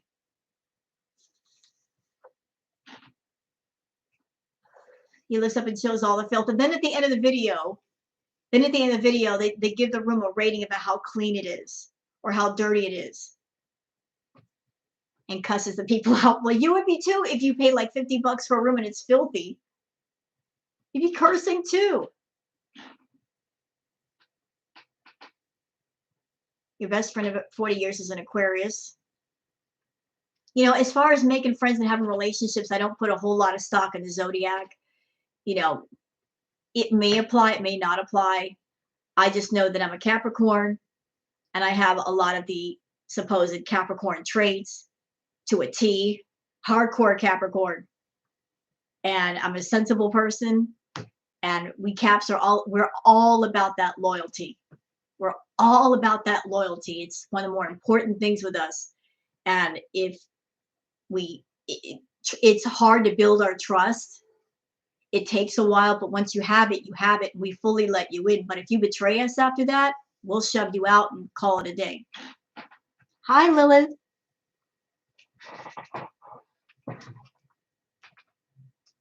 You know, Caps, when it comes to loyalty, we give it to you. We love hard. You know, we're all in. And it's devastating to us when we get betrayed. Once you hurt us, because of that, we're not going to go back to it. It hurts too much. She just woke up and she's had her CPAP. What? She didn't get her CPAP last night. She went to his house and didn't get it. What, did she go back over there? So she's live right now? Oh, dear God. Oh, my God. No. Why didn't she sleep in? Go to bed, Chantal. Stay there for a day. Yeah, 9 Lives of Sandy, she and I do talk, and it did take her a while to earn my trust. Because before I will trust you, I will distrust you. I've got my guard up. I'm suspicious of you. I'm going to check you out. I got questions. I'm looking at you from every angle. You know, you got to go through all my filters first. But that's because when I love you, I love you. When I trust you, I trust you. I will open myself fully to you. And I don't want to get hurt. I don't want to look like the fool. I don't want to go through that hurt of finding out that I've been stabbed in the back. I've had a lot of shit happen to me in my life, and I just can't. I literally cannot take any more.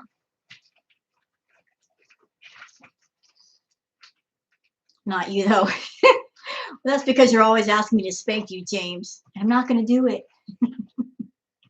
Yeah, too many people are flakes. You. No. Let her be.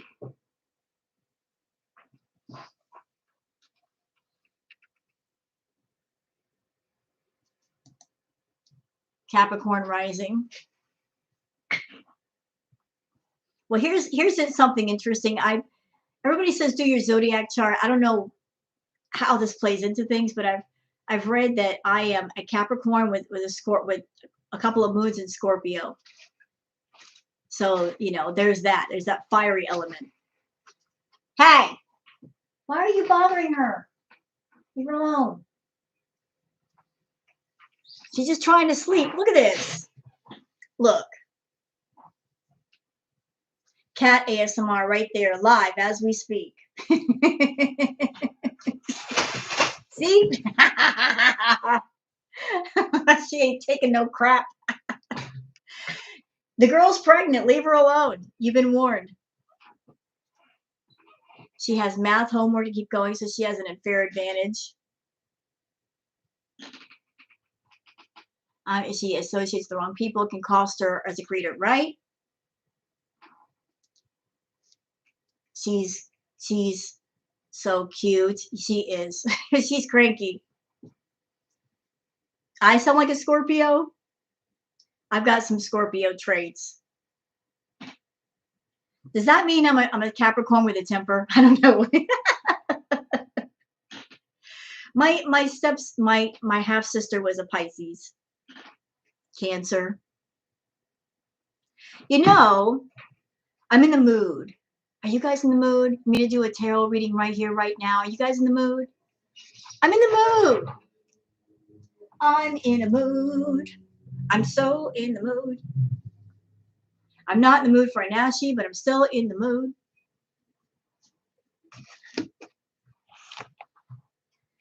Um, I need to go refill my coffee. Can y'all wait like 2 seconds for me to do that? Because I need to drink something. My throat is just, y'all can hear. This is what happens when I react all day long to Chantal. The throat is just wrecked. Let me refill my coffee.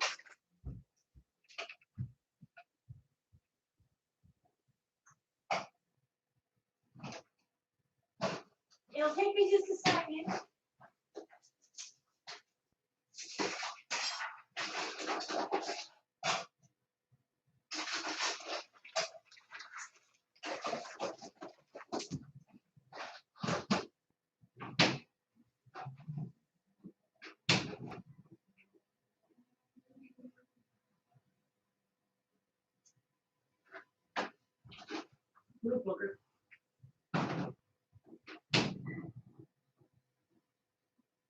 All right, I'm coming back. Coming back. I make my own cold brew coffee. I make my cold brew coffee, put it in, freeze it into ice cubes. Then I put the ice cubes into milk, and that's basically my version of like iced coffee. And trust me, it's delicious. And you know, screw you, Starbucks. I'm not paying you $5 for what I can make for free at home. Anyway, so let's see. Hi, Amber Rivera. Hello. How are you? Let me wipe off my hands for a minute. Hi, Amber. Do I have a studio apartment? I've got a 1-bedroom, but this place is so freaking small. There's a room directly behind the wall. A wall? Did I say that? There's a room directly behind that wall behind me. But the bedroom is so small that if I put that bed in there, there would literally be no room for anything else. It's cramped. So I just use the bedroom area as a storage area for like clothes and things. You know, just trying to utilize the space. You know, if you're not paying like $3 grand a month, you're not going to get a whole lot of space in California. That's a fact. Hi, Sam. So I don't have $3 grand a month to spend on rent. So I just live with what I need. You know what I mean? There's no need to have a big house when you live by yourself. No need. All right. Oh, I got to show you guys something. I found something while I was dumpster diving.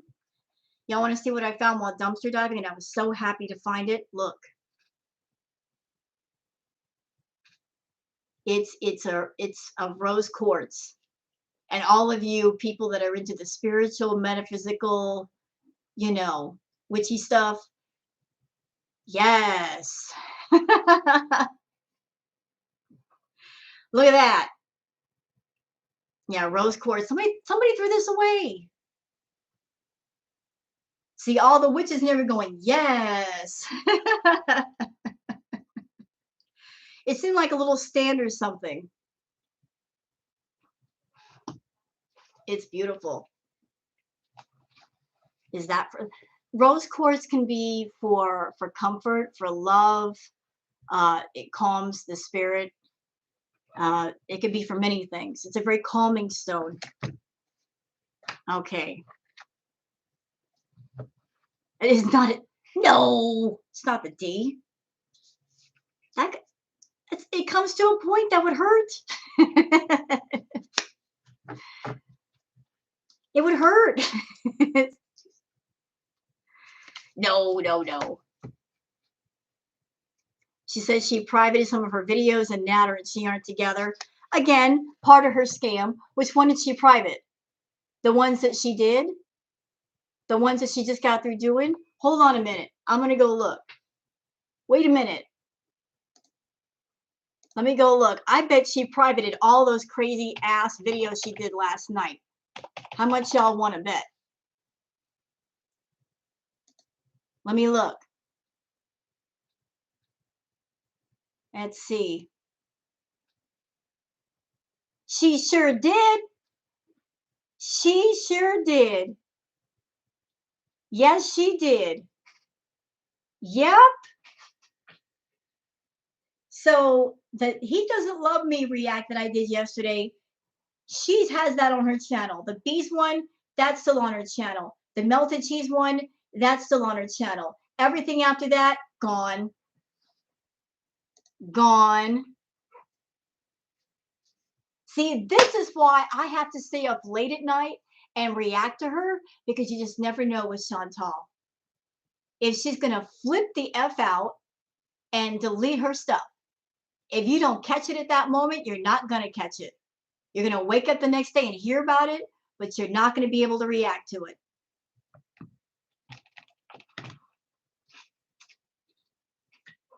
That's why you got to, if she's in the mood to stream, you got to be right there with her.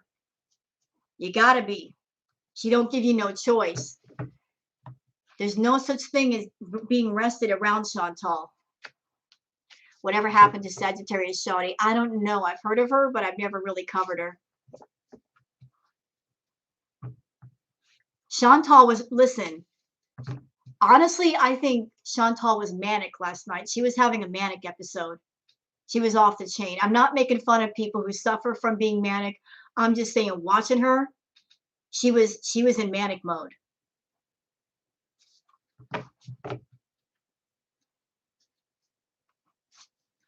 I mean, it was scary watching her be that manic, because she was just going a million miles an hour in her head and also tired. You know what, Nancy? Something for you, sweetheart. For what you do, I think hematite would be a great stone. I think getting a strand of hematite chips or a bracelet would be good for you, because hematite keeps you grounded and it also absorbs that negative energy. It's very protective. So look into hematite. The only thing with hematite is it can be a bit fragile and it can break, but I have different strands of hematite. Do you know what it looks like? Let me go get it. It's like a shiny gray stone.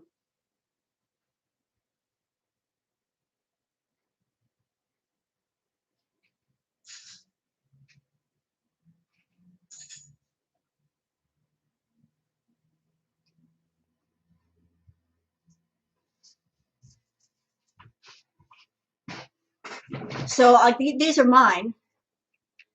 You know, you got 2 hematite strands.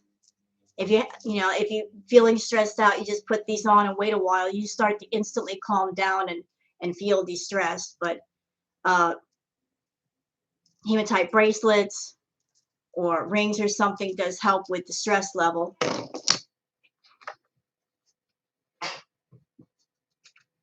Let's see. Hi, Teddy Bear. You're just in time. We're doing a tarot card reading. All right.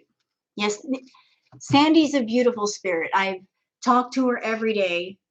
She's a great person, and she's so incredibly strong. She's been through a lot herself, and I'm jealous of her cats. I am jealous of Sandy and her cats. I admit that openly. She's got so many beautiful pets, including 5 black cats. I'm jealous. I want those cats.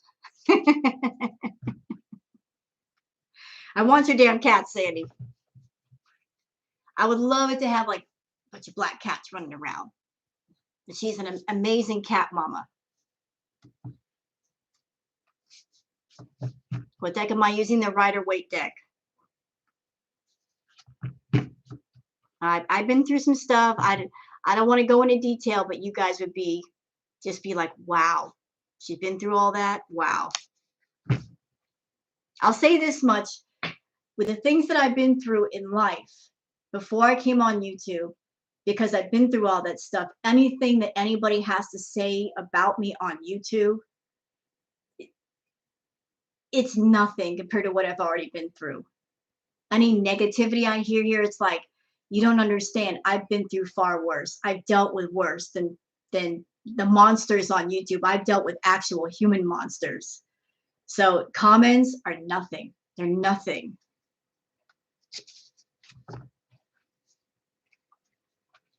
You know, you don't even know. Oh, uh-oh. So are we doing a reading on Chantal and what's going to happen with her from here on out? Maybe what's going to happen between her and Natter. And then, yeah, then I got you. You're still not getting a spanking. I don't care how much you beg me, it ain't going to happen. You're just going to have to sit over there and suffer.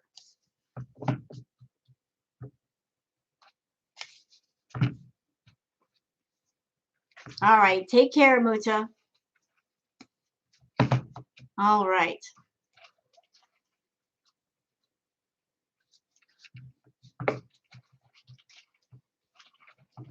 Leave her alone, Sparky. Hey. You. Don't bother her.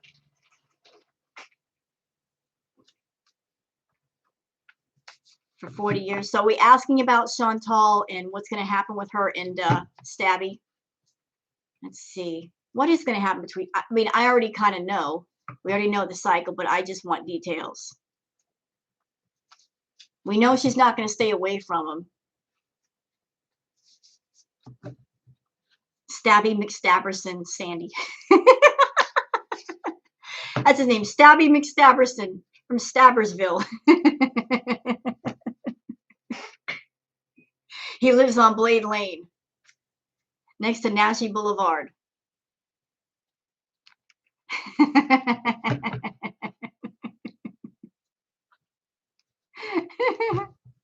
All right, let me focus here. Let me focus.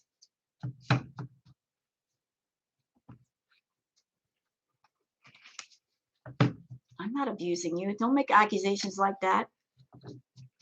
Okay. All right. Shanksville.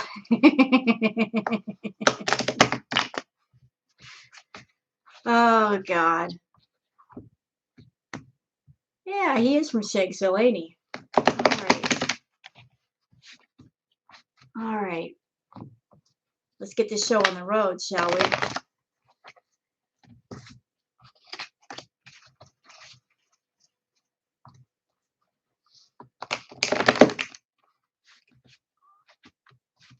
You get no respect. Ah, you love it. You love it.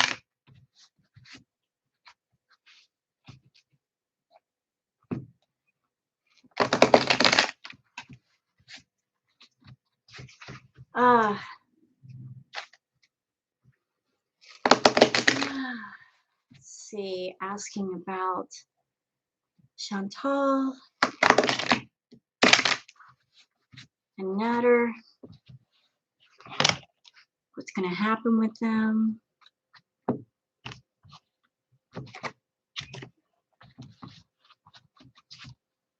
What's going to happen from here? Oops. There. Y'all ready?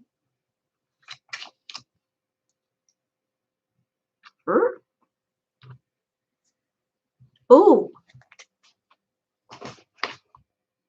Interesting. So this was the card the first card that came up.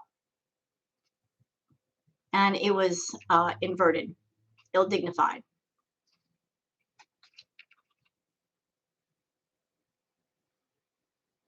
Interesting for Chantal and Natter. It was this way.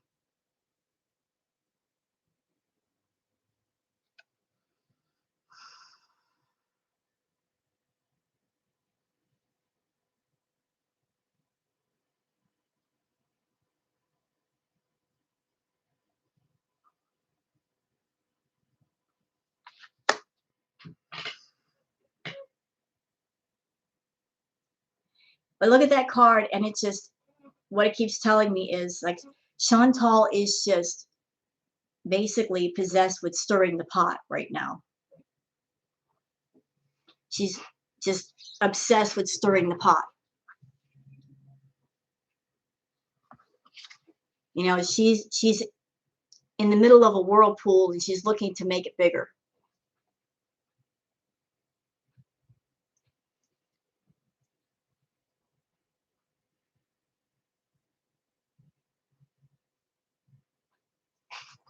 Right. And she's interested in creating that conflict and that drama because all she cares about right now is that money. And so she's literally sitting there just trying to figure out ways to create more conflict, more drama, more profit. And she's going to bring in as many people as possible to help her because her doing it alone is not enough anymore. People are used to her. So she's bringing in accomplices to help her because the more people that are involved, the more confusing it is. And the more the lines get blurred, so everybody can't really pinpoint, is this real or is this fake?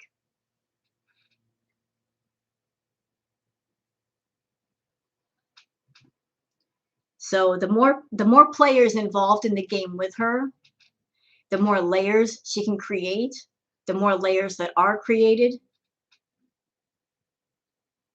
the more money, the more live streams, it all works together. But there is a definite downside to doing this because it's creating a lot of negative feelings, with the level of toxicity. Just everybody's reaching a breaking point. At the same time, she's making a little bit money now in the immediate. She's actually losing more in the future because it's pushing people away. Okay. But all she cares about is the immediate because she knows about that discord. She knows people are going there and she's just trying to get as much as she can before everything falls apart. So next card. Wow. Next card on top, which was not reversed, is this one. It's interesting how you got this card and this card together. They're both wands.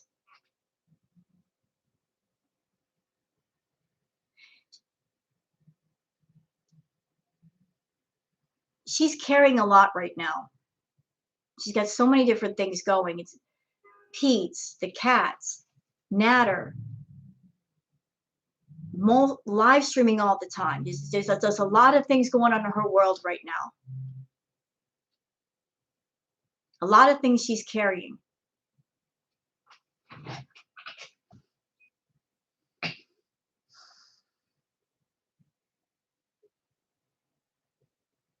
She's trying to figure out what will make her the most money. Yeah, she's got burdens. She's doing a lot right now. Yeah, well, what's interesting, KK, is that she said she was at 500 people. Now it's 4. By the way, how are you finding out how many members she has? I mean, where is that information available? I'm curious. But she's got a lot of burdens right now. I know that she hasn't paid her taxes in the last 3 years, so she's going to have to deal with that. She's got to make sure to have enough money for Natter. She's got to have money for Pete's, the cats, the rent, the bills, the food, money to pay for food for his cooking videos. I mean, her money is going everywhere. And everywhere that her money goes, it becomes a burden. So she's doing that. What else? Huh. Next card is this. This is the card that crosses her.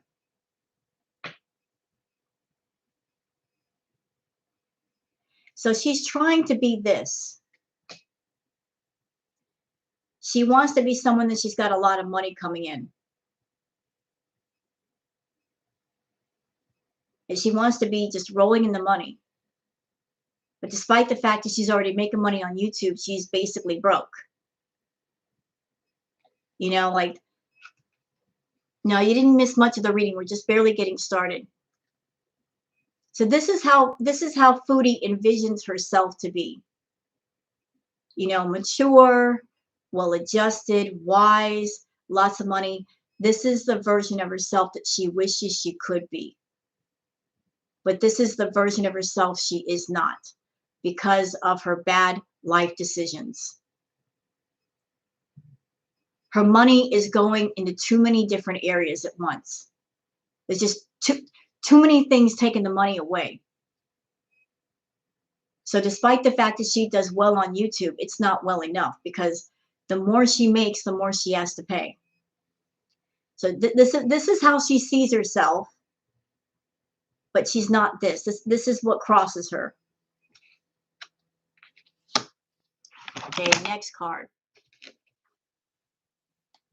All right. Next card's in the spread. Ooh.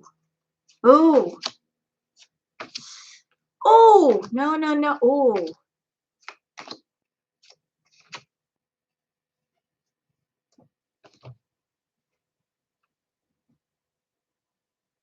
There's a lot of people here.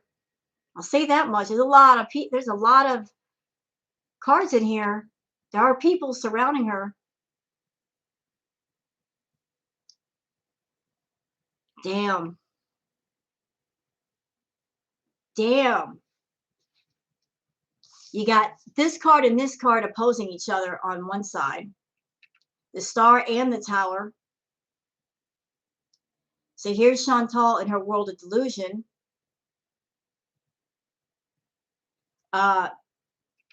Notice the Star card. Take a look at the fine details.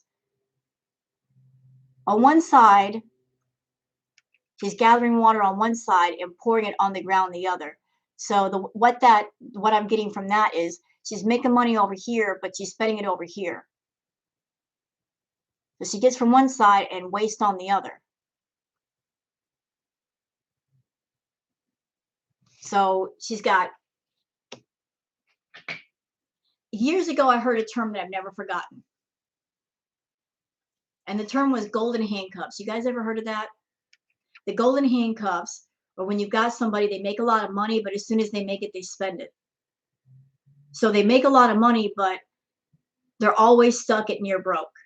That's Foodie. She's got the golden handcuffs. She gets money in her pocket, and it's already spent before it's even in her bank account. So this is her with those golden handcuffs. She's making a lot of money over here, you know, dipping her container in the well and getting the water out. But as soon as she gets it, she spills it on the other side. Therefore, she's wasting it rather than use it for the positive purpose she should. Then you've got the Tower card. Her world is falling apart.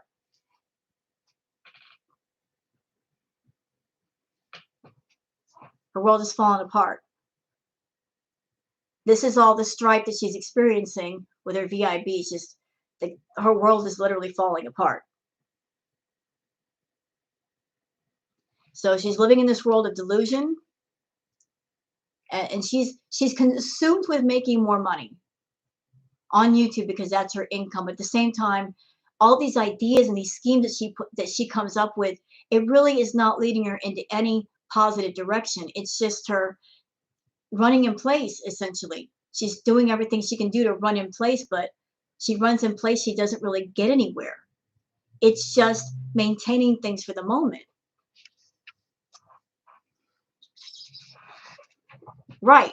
You know what, Samantha? That's a good observation. Is she spending more than she's making? I believe she is. Let me point this out to you guys.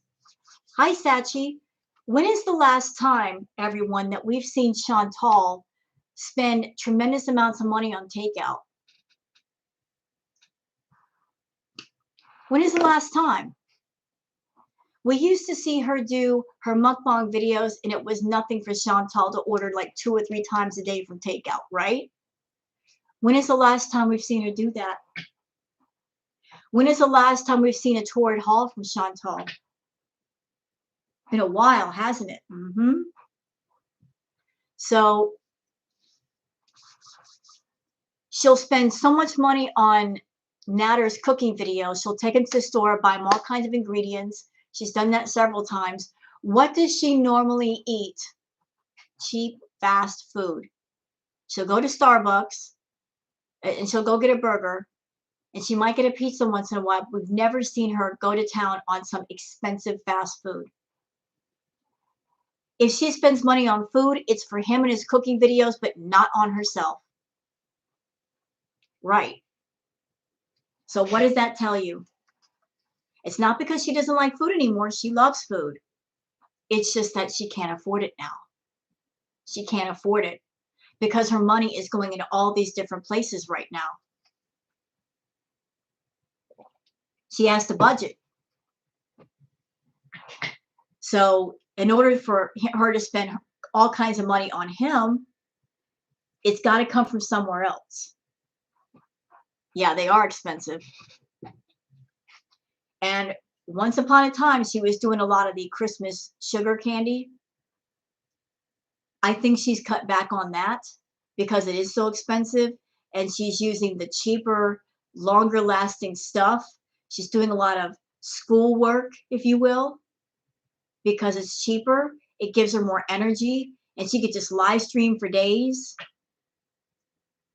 Like last night, she was up all day. She was literally up all freaking day and night. I could not go to bed. And she mentioned in her stream that she had barely eaten that day. So tons of energy plus no appetite, that looks like stimulants to me. That looks like stimulants to me because stimulants will cut your appetite and you won't get hungry. All right. Next two cards. Interesting that these two are also opposing each other. The King of Cups and the Queen of Wands.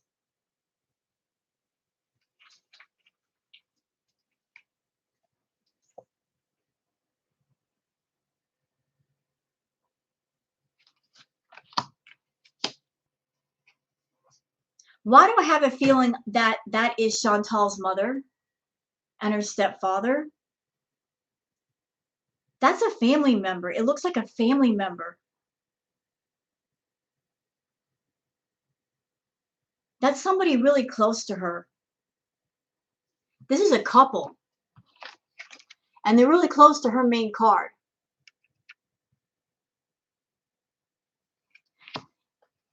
And I keep getting this feeling that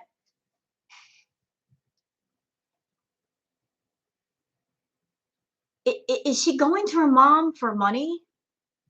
Is mom helping her out because she is broke?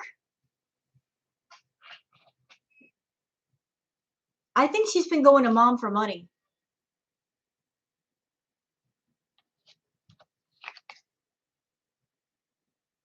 You got the King of Cups. Cups are a sign of prosperity. Wands, but not close behind that. There is a couple close to her that I believe they're helping her out. That in all of this madness that is Chantal, where she's living in a world of delusion, her world's falling apart, she's near broke, she's got somebody around her that she's going to for finances. I think she got some money from her grandma's death. I don't know if that's true, but if that is true, I think I heard that the uncle and the mother aren't they the oh goodness, the power of attorney? I don't think they'd be giving her money from that, knowing where it's going to be spent. Or maybe they're giving her little bits because they know if she gets it all, it's going to be spent in no time. She did say she talks to her family often. Well, that might be the reason why. Because Chantal has also done something recently. You know, she started talking about she wanted people to send money to her PayPal. She makes $12,000 a month, and now all of a sudden PayPal is important. Why is it important? Why is she getting irritated when people send her super chats rather than send money to her PayPal? What's the importance of that? It's because she needs the money and she needs it now. She can't wait a month. The woman is freaking broke. She's broke.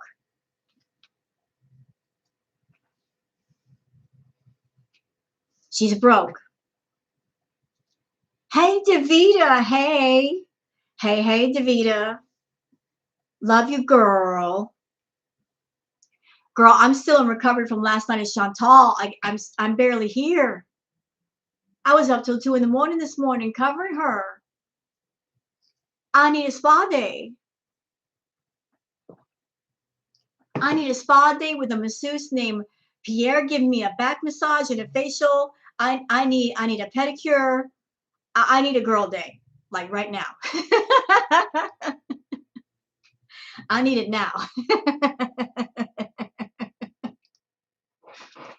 But I ain't gonna give it now, so we're just gonna muscle through this and suffer. Anyway, so White Witch. Hi, Shauna. I'm doing good. White Witch, you said you wouldn't be surprised if the devil card came up.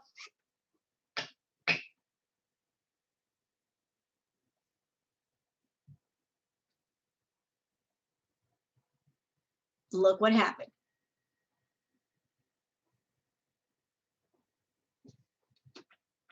There it is.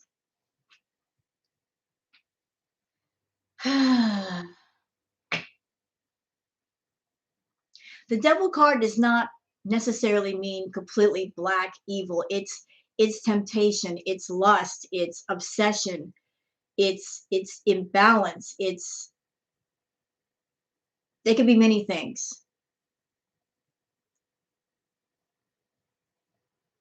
Chantal's so wrapped around Stabby that she can't see straight. And that obsession with him is what's keeping that obsession with him is what's holding her hostage to the situation. Like she is literally chained to the situation because she wants to be. She is a submissive of her own making.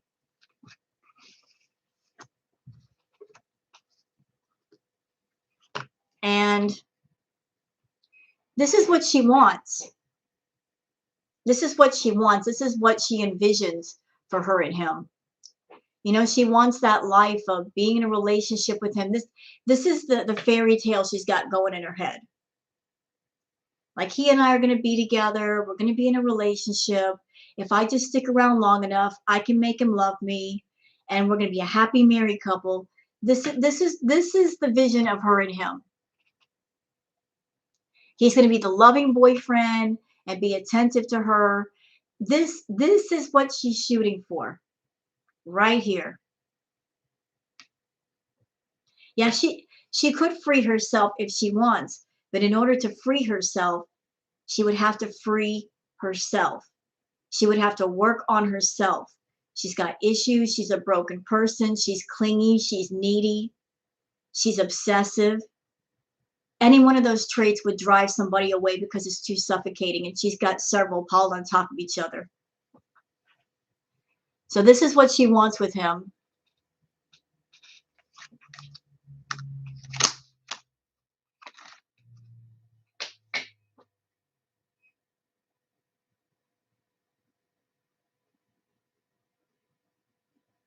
I don't know what this card is about. I'm not quite sure how it fits into this.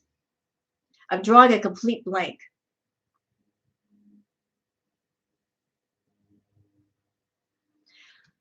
Although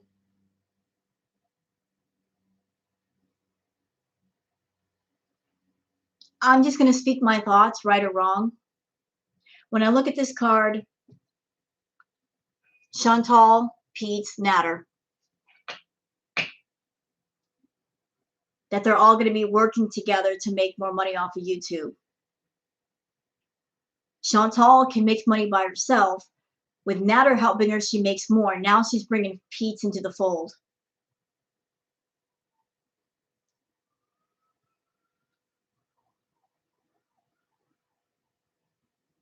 Because she's understanding the more people she brings into the game, the more intense it gets, the more dramatic it gets, the more money they all three make.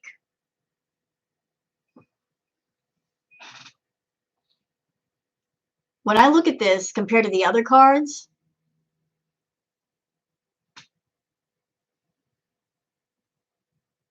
to me, this just says that they're all working behind the scenes together.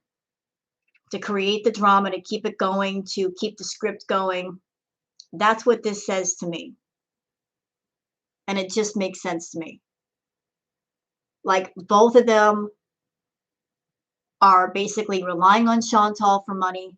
So they formed this little partnership just to keep the channel going and to pump more life into it.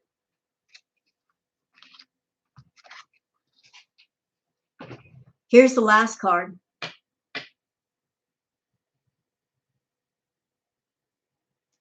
Interesting. The last card is the Empress.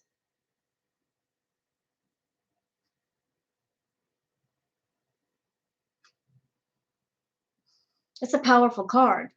That's real powerful. Is this how Chantal sees herself? Yes, it is 3 people, Autumn. You know, I'm kind of confused. I don't know if this is how Chantal sees herself or if this is a mature, wise female figure around her, possibly her mother.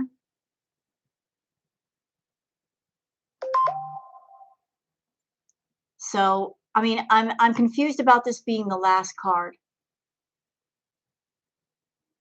I don't know if this is what she wants to be or if there's somebody around her that is this person.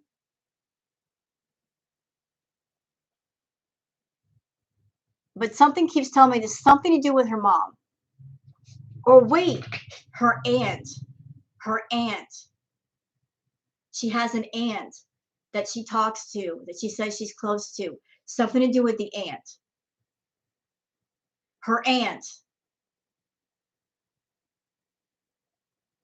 The aunt in Jamaica or from Jamaica. Her aunt.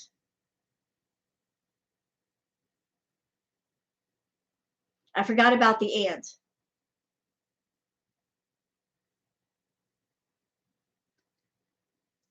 So something to do with the aunt. She's in the picture later, not right now. She definitely thinks she's queen. Well, yeah, she does, but she's wearing a crown of thorns.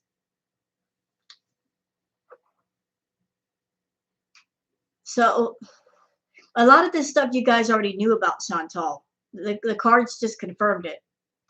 But even the cards are saying there's something going on with Pete, with Chantal, with Natter.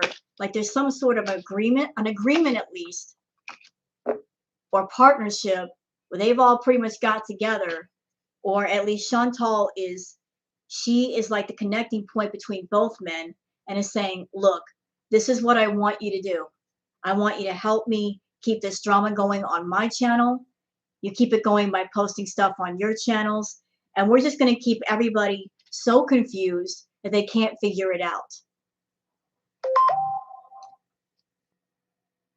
I bet her aunt is giving her money. Well, I heard that Chantal actually went to her mom for money. I don't know if that's still going on, but that's a possibility. I mean, if she's broke right now, she's got to be getting it from somewhere because we YouTubers only get paid once a month. So she's not doing any other kind of work. Where else would she get it? How else would she procure it? Her aunt was broke when she came to Canada. I'm not saying the aunt was broke. I'm saying Chantal's low on money. I don't know about the aunt situation. I really don't know anything about her aunt. All I know about her aunt is she's someone that Chantal goes to talk to, that she feels comfortable talking to. So Chantal halfway listens to her. That's all I know about the aunt. Honestly, that's all I know about the aunt. But I'm of the honest opinion that Chantal, Pete, and Natter, at the very least, they've made an uneasy peace with each other, and they're all working together. Her YouTube money shouldn't make her broke. She's spending too much.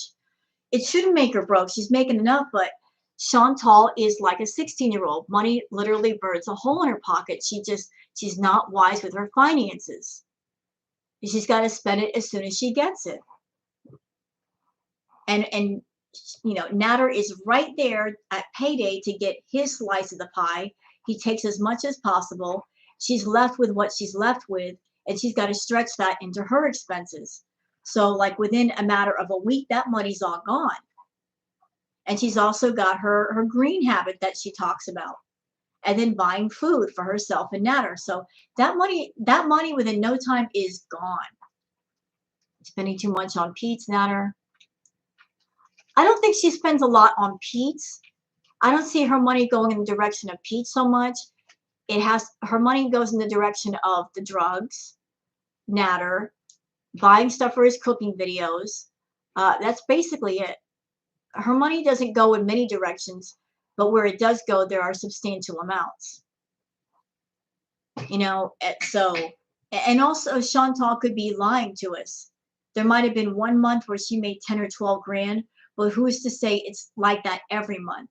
So she might be making less than that on certain months, which means less money at her disposal. Natter's cooking is burning everything on a high flame. Yeah, let's talk about Natter and his cooking videos, y'all. He's got that cooking channel, but I got news for him. It's already a failure. Number one, because it's not professional grade quality. The camera angles are all wrong. He's too far away. He doesn't really explain everything, showing every ingredient. It's not top shelf stuff. Number two, because even if he were Gordon Ramsay with knife skills up the wazoo as far as cooking and showing everything, the fact that he's associated with Chantal and her reputation, that channel's already a done deal. What she's done on YouTube, and he's linked to it, the channel's already a wrap. It's already a wrap. You search his name, her name's going to come up too. And then everything she's done will also come up. That channel's already a wrap.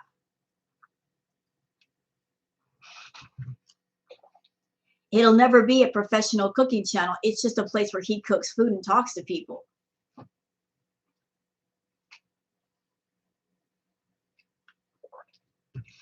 She was going to go get $500 worth of green at 9 this morning. She said, really? Really?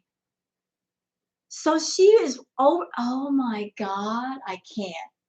So she was over there e-begging for people to send her money on PayPal, complaining about when people did not send her money on PayPal.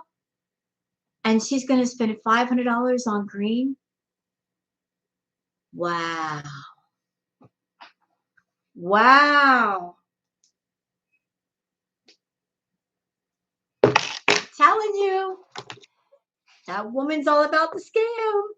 Yes, she is. Unbelievable. She did a chat last night where she wanted people to contribute money to buy her a new CPAP machine. And then the thing with PayPal, and then she's going to go and spend money on green. Wow. Wow. He may fancy himself a chef, but I think his channel is all a ploy to get more women like Chantal in his life to take for all they'll spend on him and his attention. Could be. Could be. I think he might be looking around for someone like Chantal that once he finds them, he's going to jump ship. But right now, she's the one making the most money. I mean, it's pretty hard-pressed to find someone in this world right now that will put up with him and spend the kind of money that she spends on him. You know, she raised the bar pretty high that way. But I don't think he's not looking. Yeah, she wastes it, Nancy. She does. I suspect she spends a lot more money on these things than she admits to. Oh, yeah. When it comes to an addict, if you ask them, how much did you use today? Or how many drinks did you have today? And they give you an amount. Usually it's safe to double that amount, and then you get the right amount. So if they say they spend $500 on green, double or triple it, and you probably get the right amount. You know? Usually if you have a person who's an alcoholic and you say, well, how many drinks did you have? Oh, I only had one. One usually means 2, 3, or 4. you know? They always take the amount and cut it down by half or a quarter just to make it seem less bad. So if she said she spent 500, she's probably spent $1,000 or close to 2. That would be the more correct amount. Because if she says, "Oh, I spent $1,000 on green or 1,500," people would raise the roof.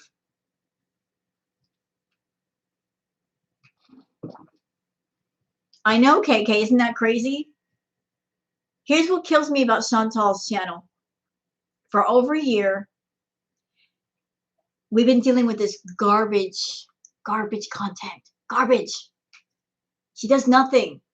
She turns on the camera and eats and complains and stresses people out. She's got 90K subscribers. Then you've got other channels on YouTube that work hard on their content that would never dream of treating their subscribers that way, and yet they don't get any attention. They get nothing. She needs to be high. She cannot deal with the reality of her life. Yeah, well, if you don't deal with the reality is always that pink elephant in the waiting room waiting for you to wake up so that you will deal with it. It never goes away. It never just leaves. It just sits and waits. How does she get high? By holding it in her mouth. I suspect the reason why she smokes so much is because she doesn't inhale. She's not getting the full hit. She might get a little bit, and so she smokes and smokes and smokes, and then that little bit eventually gets her high. That's why she has to buy so much, because she's not using it correctly. Same thing with the edibles. You know, like she's got a damaged liver. I don't know how that affects the metabolism of the edible itself, but I'm sure that might slow it down or not make it as strong. And then she just sits there and goes to town eating it. Next thing you know, she's eating like $500 in edibles in one sitting. Hi, goodbye, yellow fat roll. You're sneaking a peek? Hold on. I'll give you a bonus. There's mom, there's dad. There he is. Did your boogers.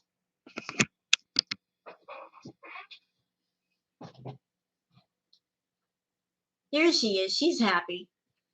That's my girl. So when Chantal's still alive, I'm afraid to look. I'm afraid to look. Oh, don't tell me she's still alive. Tell me, please give me some good news. Tell me she's not. She's not.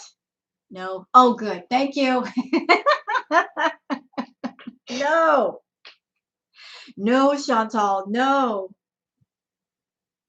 She isn't. Here's something you guys should know about YouTube. When you're a YouTuber and you're putting videos on your channel, YouTube has kind of like a limit to how many videos you put out that they will promote in the recommended. The limit is 3. After 3, after the third one, they're not going to put it in the recommended because you've already hit your max. I hit my max this morning doing the videos for Chantal. So whatever content she makes today, if I post it on my channel, YouTube is going to be like, you already posted too much. We're not going to promote this. I hit my quota at 2 o'clock this morning. I did my 3 for yesterday and 3 for day. I can't post anymore and have it promoted.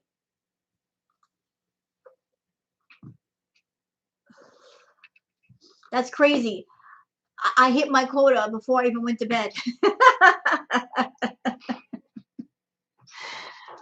Our little girl is all grown up. Yes, she is. While y'all are here, I'm going to go ahead and just take a peek. See what she's doing. Eh? Okay, wait. Ooh. Oh. I want to show y'all something. This is interesting. Okay. There's a little thing called shadow banning. If you're a bad boy or girl on YouTube, you get shadow banned. This is what that means. I just put in the search Foodie Beauty, right? Okay, do you see her video at the top? No. You want to know why? Because she's shadow banned. Look. Look. All of these videos. Look, look. Where is she at? Look. Her channel is nowhere in sight. There she is, all the way at the bottom. Look. Look. That's YouTube being mad at her. Ooh, they are mad. Shadow ban. They didn't just shadow ban her a little bit. They put her all the way down.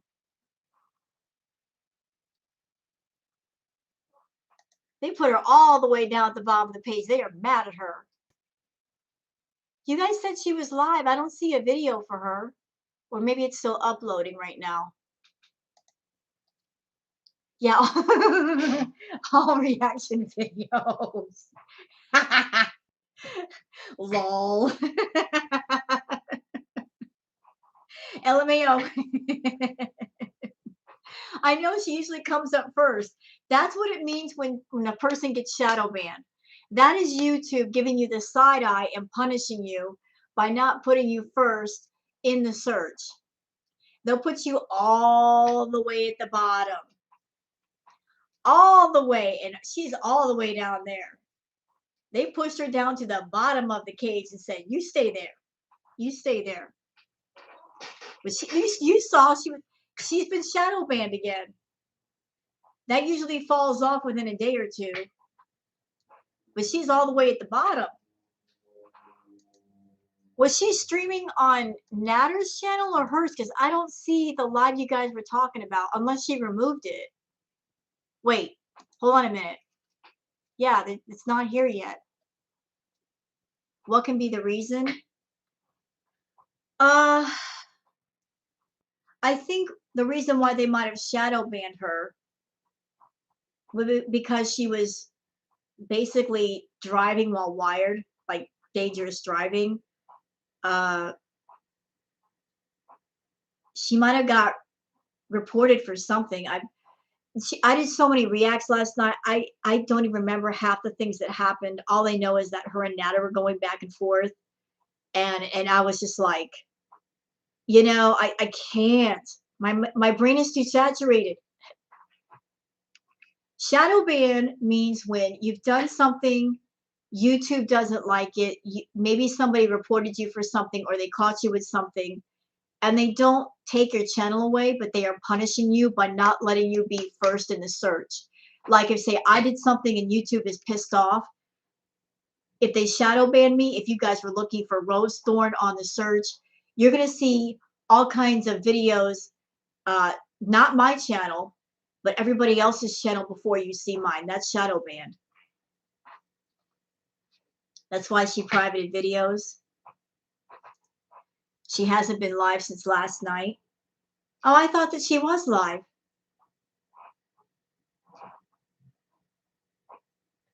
So that constant live streaming, something in it made YouTube mad. And they're punishing her. And they punish you with shadow banning. You get all these videos that come up in the search before yours. And this happened to her countless times already. She said she'll be soon in a community post. Oh, God. No. Doggone it, Chantal. Go wear some hematite and calm down. Go cleanse your aura. There's not enough sage smoke in the world for Chantal. We burn up the entire supply, cleansing that negativity. White Witch, we need to smudge her. We need to smudge her. Get the smoke out. Oh, she admitted to drive. What? Wait a minute, what? She admitted to driving on NyQuil? I thought she took that when she got home. Where'd she get the NyQuil? She admitted to driving on NyQuil and had a minor accident? Wow.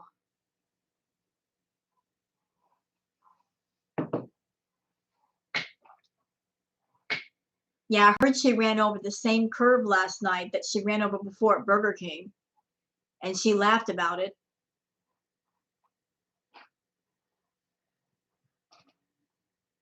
Reaction channels videos about Chantal are more popular than Chantal's own videos. That's why they appear first. They're sorted out by relevance.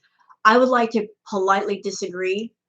Uh, it's it's not about relevance. Her name should always come up first because you're searching for her channel. I've seen in the search where her name comes up first and then all the reaction channels below it. The only reason why the reaction channels are first today is because she effed up. She absolutely effed up. If you wait a day for the band to come off, you'll see what I mean. Hers will come up first because she's got a big channel and all the reaction channels connected to her. So by your thought alone, she should be first because she's 90K. I'm not 90K. I'm not even close to that. I don't get the views like her. So why is my channel coming up first? I'm not that relevant. I've got a tiny channel next to hers. I can't believe she drove on NyQuil. That's dangerous. That's dangerous. I mean, you're taking something to put you to sleep and you're doing that behind the wheel. That's reckless. That's reckless. And she was driving. What the F? What the F? 2K views. Still though, YouTube likes big numbers. They're all about the numbers in the math. They like the big numbers. As unfair as it is, YouTube favors the bigger channels and the bigger numbers over the smaller numbers. They will promote the bigger channels first before they promote the smaller channels. It's a fact. Even though the smaller channels need the help more, getting their names and numbers out there, YouTube is biased towards the bigger channels. They're absolutely biased. Some of the bigger channels, like Chantal, if you notice, they have that super thanks heart button where you can give a donation or a super chat without them actually doing a live. Big channels have that. Some of them have that. The smaller channels don't. And the smaller channels need that more than the bigger channels, but YouTube is giving it to them first. They said for the longest, oh, this feature is coming for everybody, but not everybody's gotten it, but the bigger channels got it. They got it to help them make more money, but it should be given to us first. We need it more. We're trying to get our numbers up there. We should get more promotion. We should get that super thanks button, but they're giving it to the people that really don't need it. Autumn Breeze, during the curb hit, she was bouncing all over the front seat. It was pretty bad. And she just got her car fixed. She just got it fixed. She's going to mess it up again. More subs generate equals and more views, hence the bigger channels appear first. Relevance again. Yet it's not fair though. Small channels are trying to get their numbers up there, and if YouTube is just like giving this shit to them, we need help more than those people. They've already got a big audience. Their plate's already full of food. Give us some. You know, it's a catch-22. In order to get to being a bigger channel, it's not just about putting out content. You need exposure. And any exposure is good. YouTube is just, they're being biased all over. What? She hit with 2 wheels this time? Dang. I'll tell you what it would have been funny if she hit the curb and her tire got flat. I'm waiting for a flat tire to occur. Because there she would have been out in the middle of, in the dark, in the cold, flat tire. What's she going to do? Who's she going to call? At 3 o'clock in the morning. Gabby Hanna was shadow banned too. Well, I've heard she can be a bit problematic. That one. What did she get shadow banned for?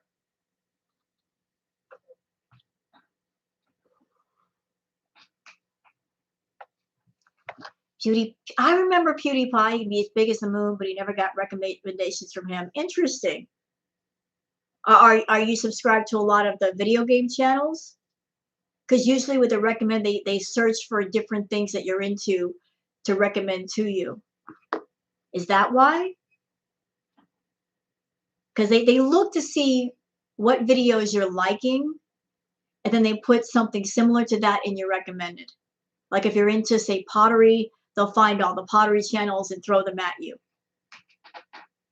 She ripped off the other side of the bumper. I'm telling you, she's dangerous. She needs to cut that out.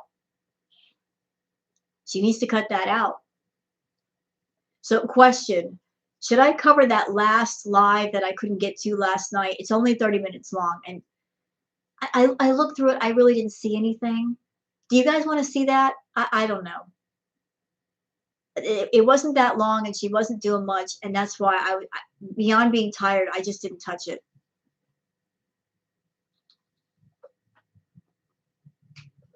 Should I cover it?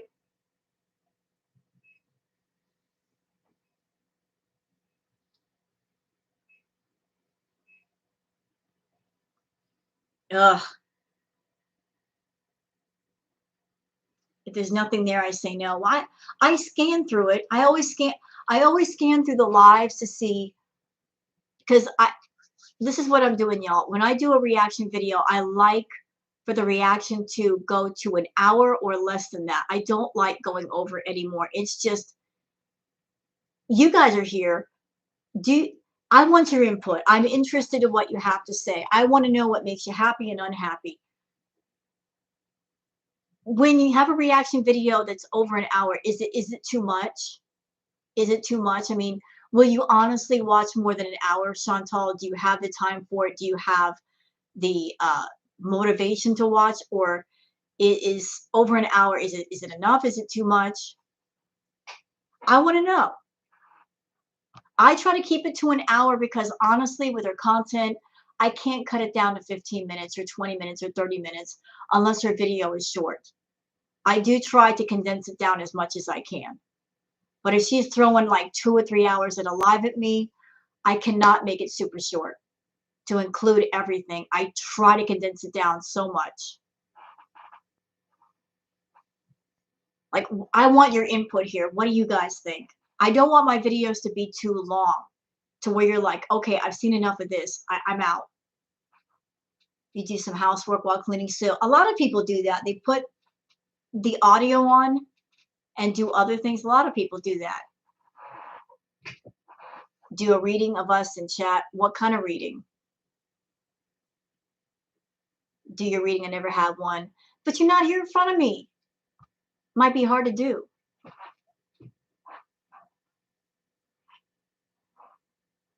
It's kind of hard to do like a remote reading. I thought my life by Amy. I woke up in the middle of the night and I thought it was Life by Amy behind the wheel. Oh goodness. Nancy. I like reactions that are 30 minutes to an hour. Some reaction channels react way too long. I'm going to say this. A lot of reaction channels are doing the live streams of her videos. And I understand why. They do it because the live streams are they're incredibly long.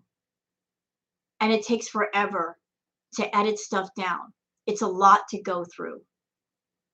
And the way that Chantal operates, you could be a reactor. She'll do a live stream while you're looking at it, while you're trying to edit it down to something shorter. She's already on to the next video and the next video and the next video and the next video.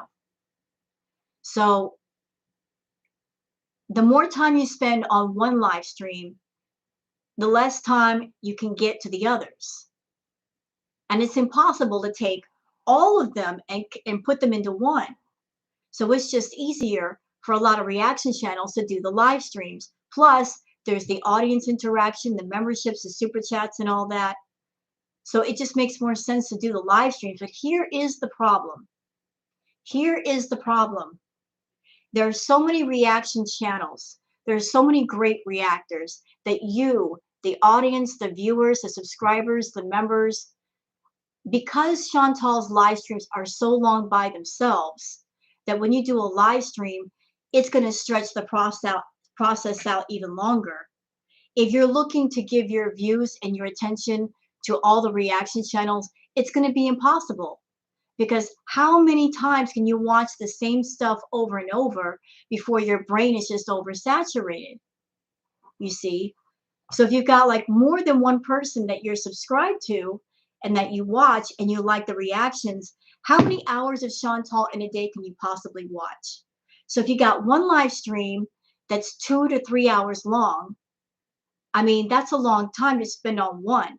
And then you've got other reactors doing the same thing, another 2 or 3 hours. So because everything is just so stretched out, you can't give your attention to everybody. So those long live streams of Chantal, they do have some negative repercussions.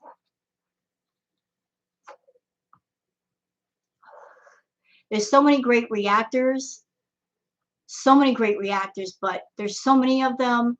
The live streams are really long, and then you put the live stream to the reactor does to it, which makes it even longer. You can only pay attention to so much in a day. And that's why I prefer to do like the videos, because you can watch them anytime. You can watch them at your own pace. And you're not missing a live just because maybe you got other stuff to do. What diet did I use to lose weight? I don't do diets. I just basically got in recovery from my eating problem a while ago, and I just realized that food is not the answer to everything, and I just got into a place where I could eat sensibly. Like if I want a bowl of cereal, I can have a small bowl of cereal and that's enough. I don't need a huge bowl. I don't need a ton of food. It just clicked in my head that I don't need as much as I think I do. I can eat something small and sensible and be satisfied with that. So it wasn't about just doing a diet. It was just about eating much more sensibly and eating a normal amount, not like a ridiculous amount of food. And by doing that, my mind, it's a matter of resetting your mind, rebooting your head to think differently, to act differently. I used to be heavily into food, and I dove into that, and I had a problem with food similar to Chantal, but not to the degree that she's at. And it took a while to fix that. But I fixed it because I wanted to fix it. I realized I had a problem, and I realized that food was not the answer to all my problems. Thank you, Emerald. Like there's little tricks and tips that you can do to kind of like bring the balance back. Like if you got a problem with food, don't have a bunch of temptation foods in the house. Don't do it, because they're there, you will eat them. You will. If you've got 10 temptation foods in the house, you will eat at least a little bit of each one just because they're there. You'll start at one place and go to here, here, here, and here just because they're there. You want to control your habit with food? Don't let the temptation get too close. Second thing, you got a problem with food, eating a lot, take all the big bowls, glasses, and plates out of your house, because with those bigger bowls, plates, and glasses, you're already consuming too much. If you have a big plate, you will fill up every inch of space just because there's space on the plate. You have a smaller plate, you got to put less on there. And then if you put less on there, after you're done eating it, you have that moment of, after you eat, you have that moment to think, do I really want any more? I'm satisfied here, right? Okay, I can stop. So that helps to control the amount of food you eat. But if you have a huge dinner plate, you're going to automatically overeat just because it's a big freaking plate. Same thing with a huge salad bowl. That's 2 to 3 times the portion you need. Just a small bowl, that's all you need. That's it. And if you eat a small bowl and you still feel hungry, then you can maybe put a little bit more in there. But if you have a huge bowl, you're going to way overfill. You don't need that much. You don't need it. You don't need it. You think you do, but you don't. Give yourself a break sometimes, especially since she is so repetitive. I try to. But Chantal is not giving anybody a break right now. She's not giving anybody a break. She's full throttle. And the reason why she's full throttle is because December is the month of the year where YouTubers make the most money. The amount that we get per 1,000 views goes up. Chantal is cranking things out. And she's not going to stop until after the first of the year when things go back to normal. Hello, Dre. How are you? So she's motivated by that extra holiday money. And she's going to make as many live streams as she can. And that's another reason why I feel that she has brought in Pete's and Natter to kind of accomplish that goal. If one person's making money by themselves, that's one thing. But if you have partners that are in cahoots with you, the money triples. The money can potentially triple.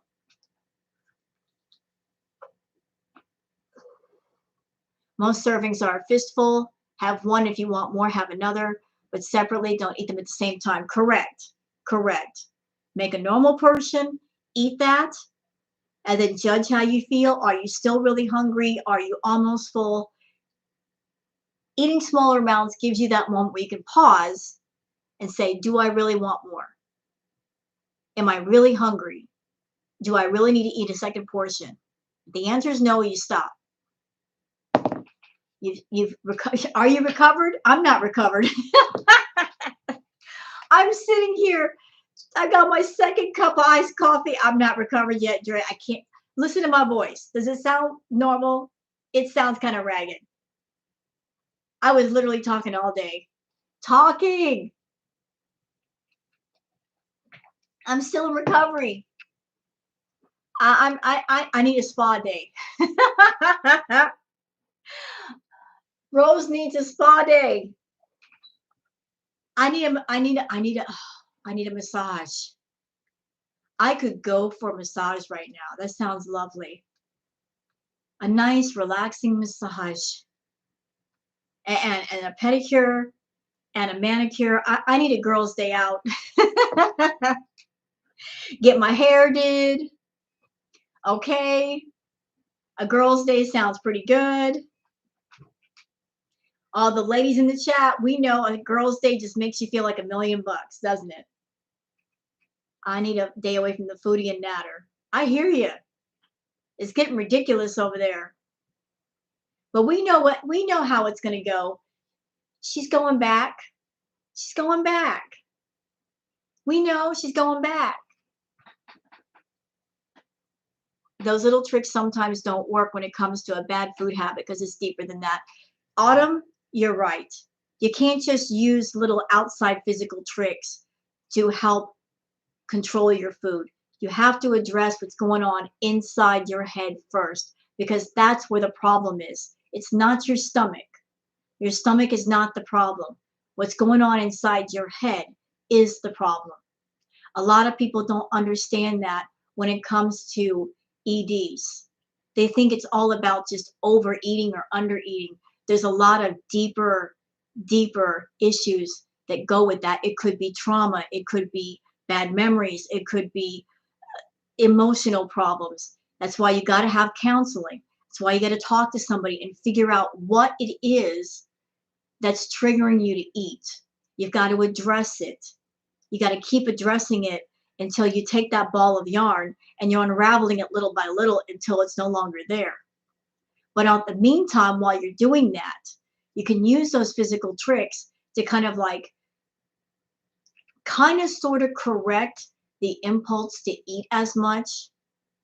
You know, like if you have an imbalance with food and you've been doing certain rituals involving food, the way to break those rituals is to create other rituals because you got to have one thing that replaces another thing.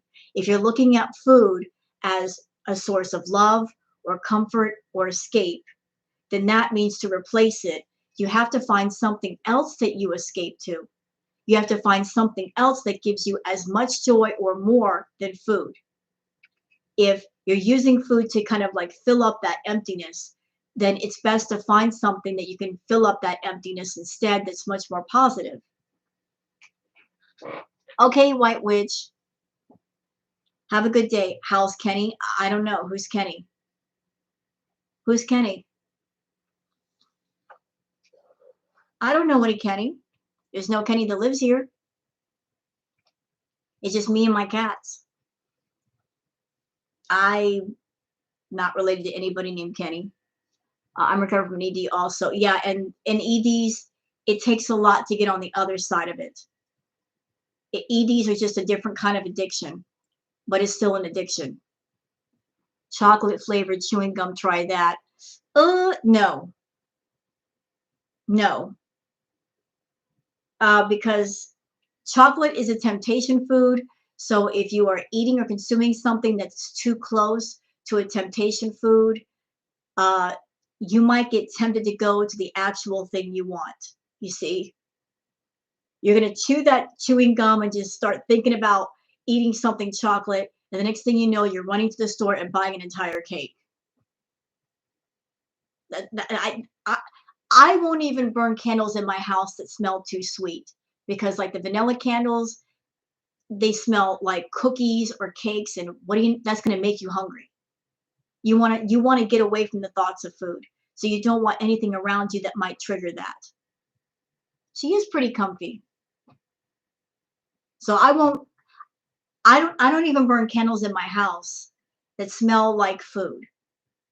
I don't want to get triggered to eat food. I don't want anything making me unnecessarily hungry. I want to keep that under control. That's one of the ways that I do it. Don't put things around me that remind me of temptation foods. That way I'm just eating to eat. Yeah, I want the real deal. Right. Where's Acid Bear? He's always here. He's always here. He's right there. Hey. Your favorite friend, Acid Bear. I always have Acid Bear. Hey.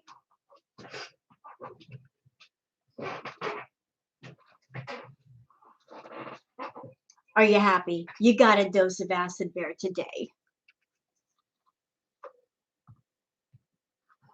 Chocolate flavored chewing gum. And they are comfy. You know, on the subject of the chocolate chewing gum, that's another reason why I don't eat like the chocolate covered protein bars because that's too close to a candy bar. They might as well be. They have enough calories and sugar that it's too close to a candy bar. You eat a protein bar, it's pretty much like eating a candy bar. There really is no difference. It's just that one is marketed one way and one is marketed the other. The protein bar is supposed to be healthier, but it's actually not. It's the same thing. Just as many calories, just as much sugar, just as much chocolate, still unhealthy. Too close to a temptation food.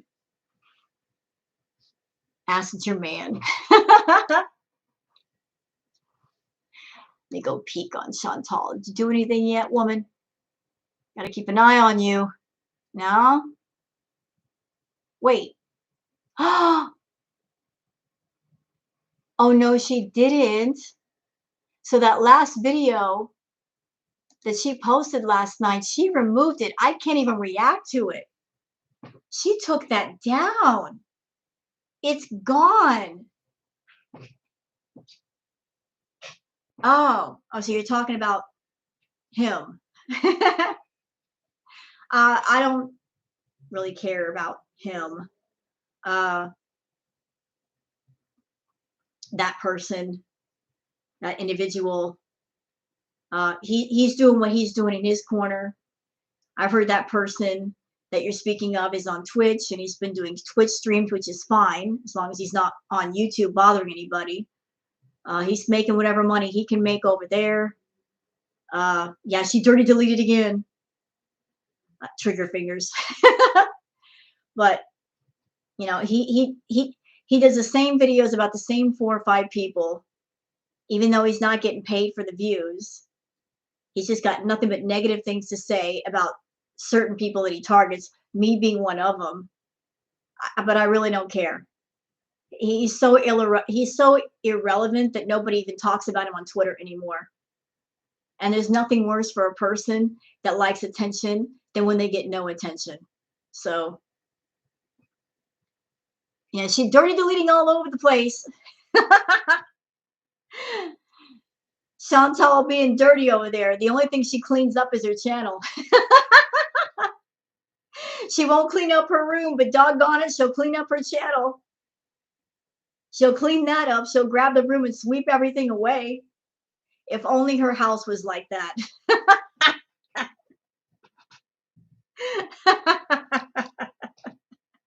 If only she played maid to her own life. Yeah, it didn't happen. It's like what is it? Men in Black.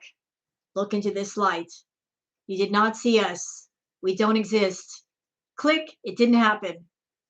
You will believe what we want you to believe.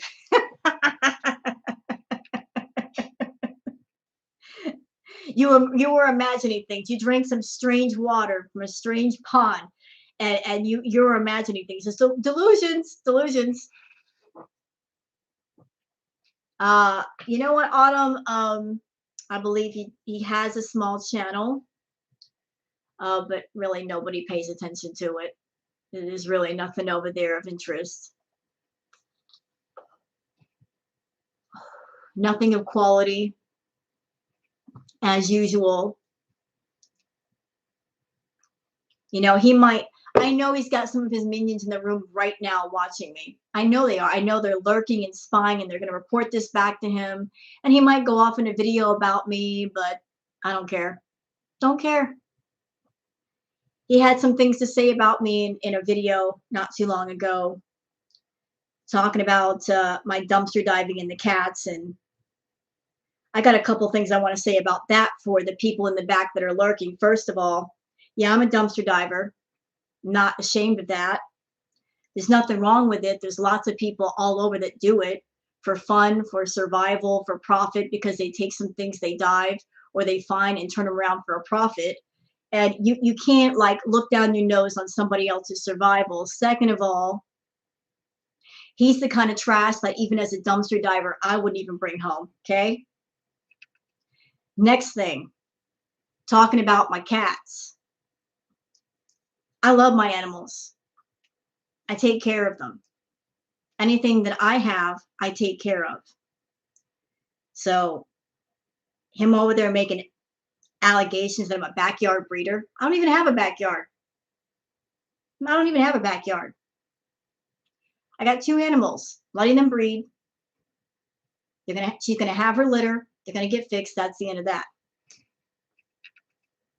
So he's over there taking whatever negative angle he could think of to put people down, paying attention to everybody else's business when he should be minding his own. Should be minding his own. Oh yeah, he did a video talking about me and my animals and blah blah blah. Talking about my animals, making people feel a certain kind of way. Anybody that's here on this live stream, little tip. All of you in here, you're smart people.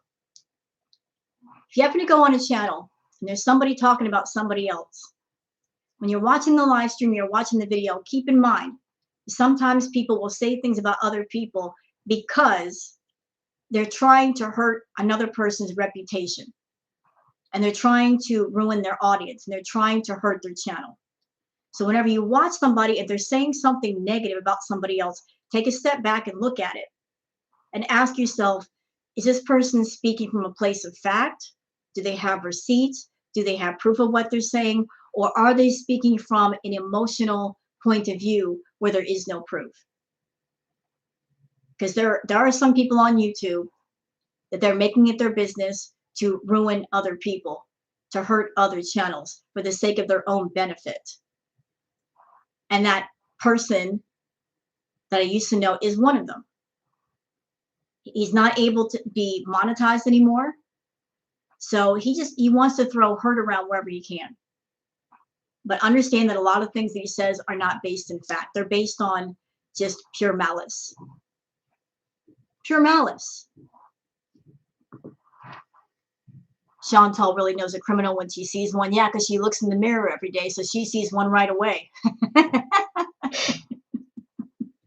She sees a criminal every time she looks in the mirror. So, she's not wrong in saying that. They need to find something else to talk about. Well, when you're not a creative person, when you're not trying to be creative, when you're not interested in being creative, the pool of which you draw from ideas is very, very small. You know, if you're not creative and you're looking to be on YouTube and get attention, but you're not creative, you're not artistic, you're not looking to make great content, the pool in which you draw from is actually a very small puddle. So he's just sticking to what he knows gets immediate attention by piggybacking off of other people's names who have channels that are known rather than just do something that's just about him. Now, we were close, cared about him. Look what happened. Look what happened. That was his decision. That was all him. He chose to go that way. I didn't tell him to.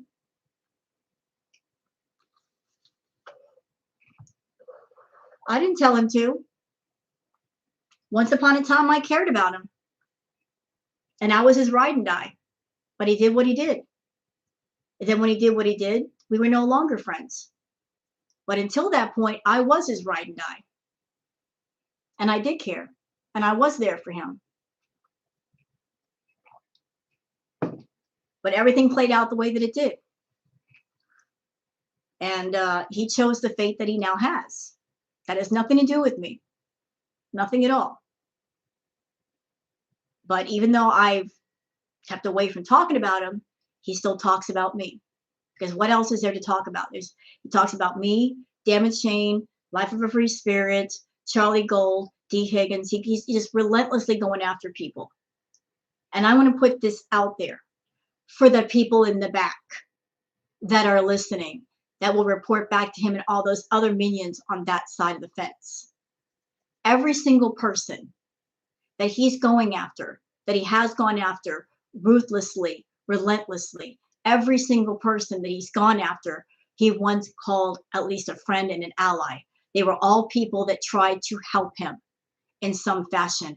Once upon a time, they were people that if he needed advice about his YouTube channel, whether it's something technical or otherwise, they were people who reached out and they helped him. If he had a question, he could go to them and ask. He talks all kinds of mad shit about me, but he won't want to talk about all the times that I helped him. That there were times when he would want to do a live stream and go off on somebody, and I would talk him off the ledge and say, don't do it. This is not going to be smart. Don't do it. I would talk him away from the ledge multiple times. And he don't want to mention how when he was getting roasted by the Negative Nation, they were roasting him for not using his computer. I was on the phone with him saying, you need to watch tutorials and figure this out. You need to do this. So they'll leave you alone. And there was one night that I was on the phone with him for over 2 hours trying to help him set up OBS so that he could do a proper React video so that they would not pick on him. He didn't want to talk about that. I tried to help him. I really did. Try to give him advice. He didn't want to listen. Yeah, he went after DC Media Girl. She tried to help him too. Everybody that tried to help him, that was there for him once upon a time, he turned on those people. He turned on those people.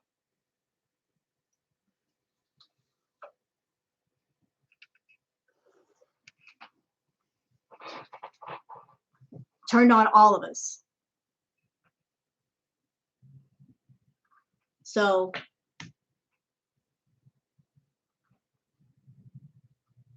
and it was disgusting. Now he wants to be Gigi. I don't know about that. I know he's on Twitch. I don't follow him closely. I'm just saying, you know, like he was over there saying what he was saying about me, DC, Charlie Gold, Life, Free Spirit, Damaged Chain, disgusting things. But what you guys don't know is that when he first started doing videos about Chantal, his channel blew up. And he lost his channel because Chantal took it, because he did go too far. And then when he made a new channel, all of the reaction channels got behind him. They tweeted and they mentioned his new channel. And within a few days after that, he got his people back. It was because of the other channels letting people know where to find him that he was able to get his audience back. They were all people that he could go to for advice, you know, going to certain people and saying, what computer do I need? What programs do I need? How do I do this? People were willing to help him.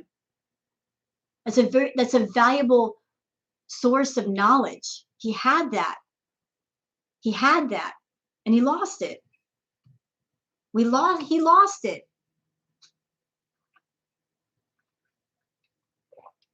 I mean, I tried to help him. I tried to help him.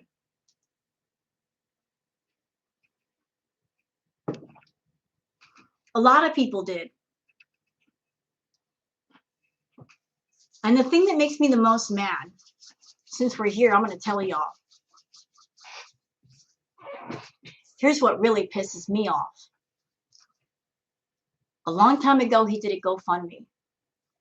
He said to his audience, I'm doing stuff on my phone, and if you guys chip in for this GoFundMe, I want to make edited killer content for you. I want to do fantastic videos for you, which he could certainly do. Because as far as being a YouTuber, he couldn't ask for better.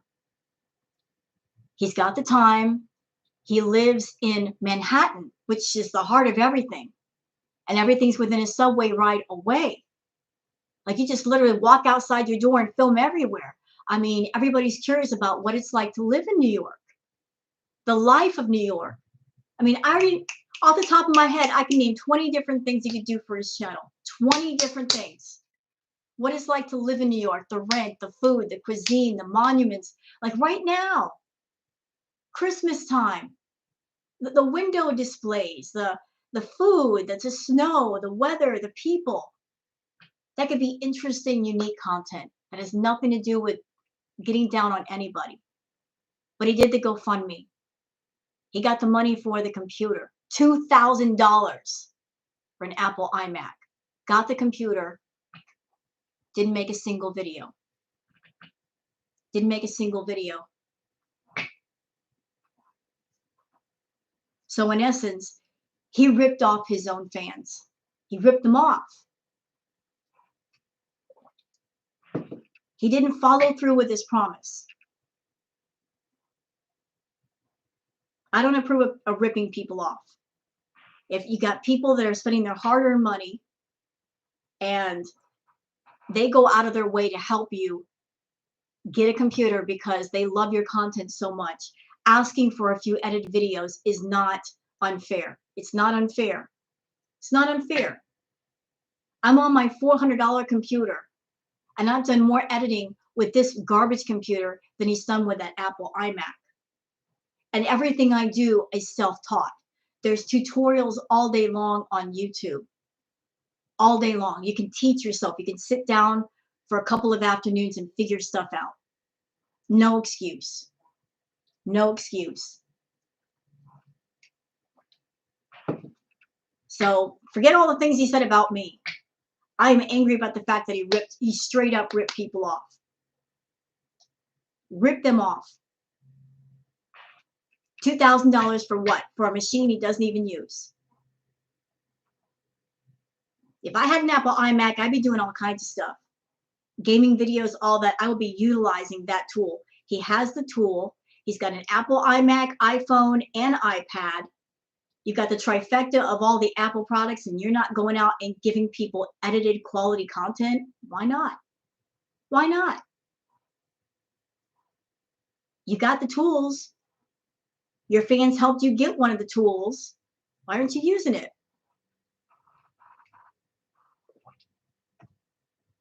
His friends got him back on. Yep, and every channel that he makes on YouTube, he's ban evading. Because once you get your channel taken, that's it. You're never going to be monetized again. Nope. No more super chats. No more memberships.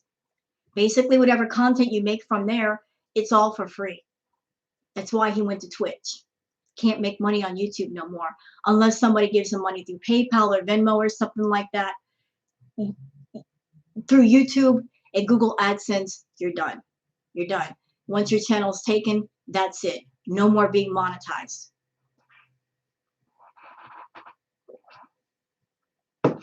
He just cannot do it. He has the power to do it. It's just that he doesn't want to. He just wants to stick to the content that he does. And it's such a shame. It is such a shame when you see the potential for greatness and the greatness never comes. When you see all these things that could connect together in a positive way, and they're not connected in a positive way. Bodhi's going live. Is she live now? I can wait. I don't stream snipe. I like to wait until she's almost done and then I look at it. Yep, he's lazy. But just, he could have done so much more. He could have done so much more. He could have had so much more and not hurt people in the process. Not severely hurt people. He has hurt a lot of people. People that he used to say were his friends. He's done some damage to some people. Some serious damage. Right, Emerald. They should. Because he refuses to go away, Autumn. He's determined to be here. That's why. Yes, he did. He said some of the things that he's saying. He did what he could to hurt people. There's so much vitriol. He says awful things because he wants to hurt other channels. He wants to take away subscribers or hurt that person's reputation.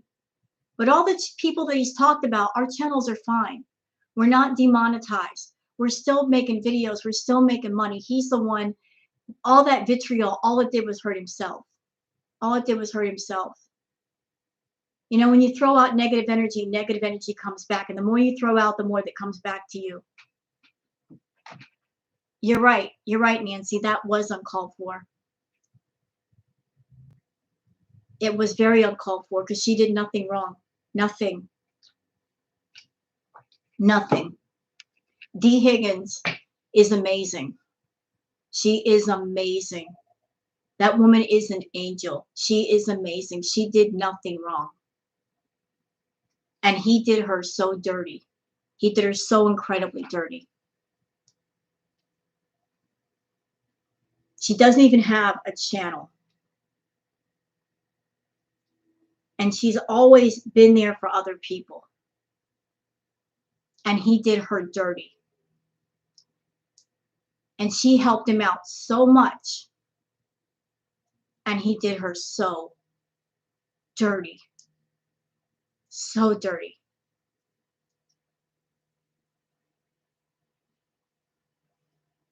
The amount of hurt that he caused her was just insane.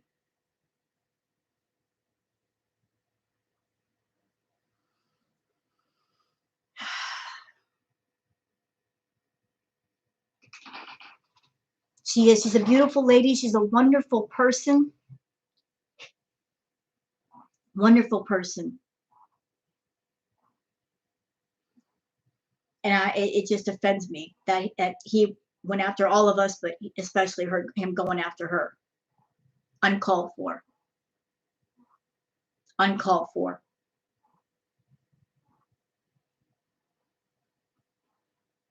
Because I talked to her and she's a wonderful individual. She's classy.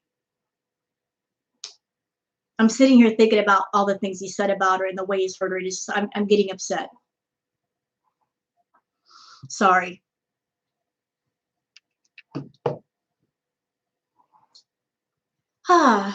Sorry, guys. Just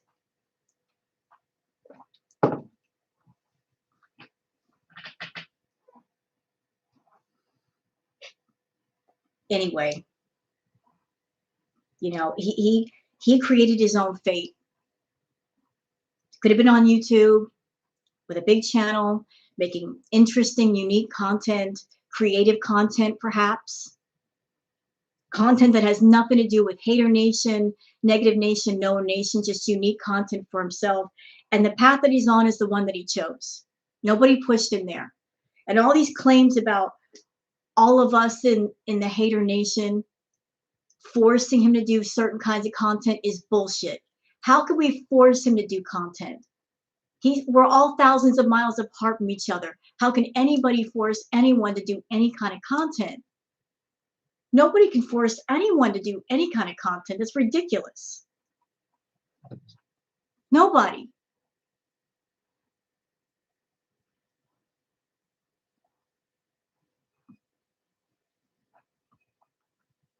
No, he must be in pain. You know, even if you are in pain, that's no excuse to act like that. A lot of people are in pain and don't act like that.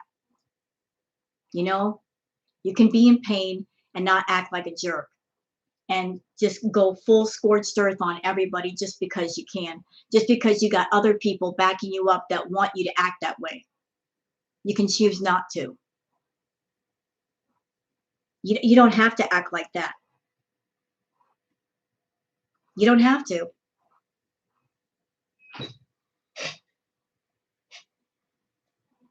It just sucks, you know. Well, anyway, the people that he's hurt, we're all here. We're all doing our thing. He's doing his thing. He had a monetized channel. It's gone. He pops up every once in a while on YouTube with a small channel that doesn't last for very long, and the amount of people that are on it gets smaller and smaller, and nobody but people that are hateful pay attention to him. So, you know, it is what it is. Yeah, it's his karma. That he chose that. Nobody pushed him there. He chose that. But just, you know, he wanted a bigger audience, and he thought that if he switched to the other side, he'd get one, and he was wrong. He's lost far more than he's gained. He's lost far more than he's gained. Far more. I know, Jim. So is Chantal alive yet? I'm sorry, I got kind of dark there for a minute. It's just he lost everything and everybody. I'm sorry I got dark there for a minute, y'all. Just thinking about all the past shit. Let's get away from that space. Let's get away from it.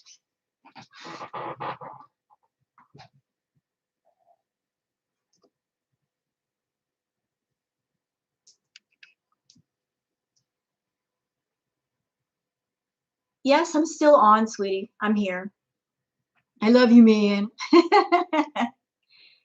Yeah, boogers in the frame. Kitty.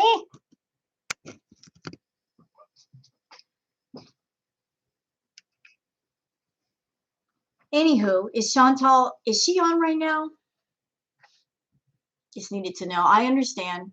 And I know there's some silent lurkers in here. They're gonna report back to him and say, she talked about you, man. Should do a video, man. And he's gonna go off on me. Do it. Really, go ahead, do it. If you feel like doing it, do it. Not many people are gonna care, but go ahead and do it. Don't really give a crap.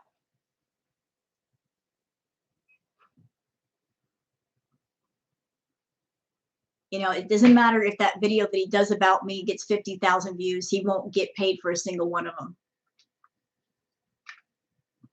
So who cares? FBRC is doing a Natter song today. Is everybody in the room subscribed to FBRC? Foodie Beauty Reaction Channel. You guys subscribe to him? He's a great channel. He's a lot of fun to talk to.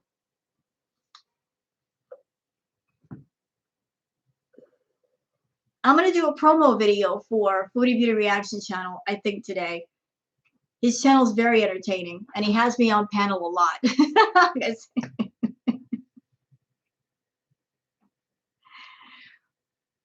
We often talk after the show is over. We just talk as YouTubers. He cracks me up. I'm a real man. I do what I want. You like the sweater? These are so comfortable. You know what they're called? They're called Mexican rug hoodies. You want to find one. And trust me, they're so comfortable. It's like wearing a blanket around you. The more you wash them, the softer they get. It's just so big and warm and snuggy and comfortable. I got a couple of them. You know, I'm a big fan of snuggy sweaters and fuzzy socks. Look at my body.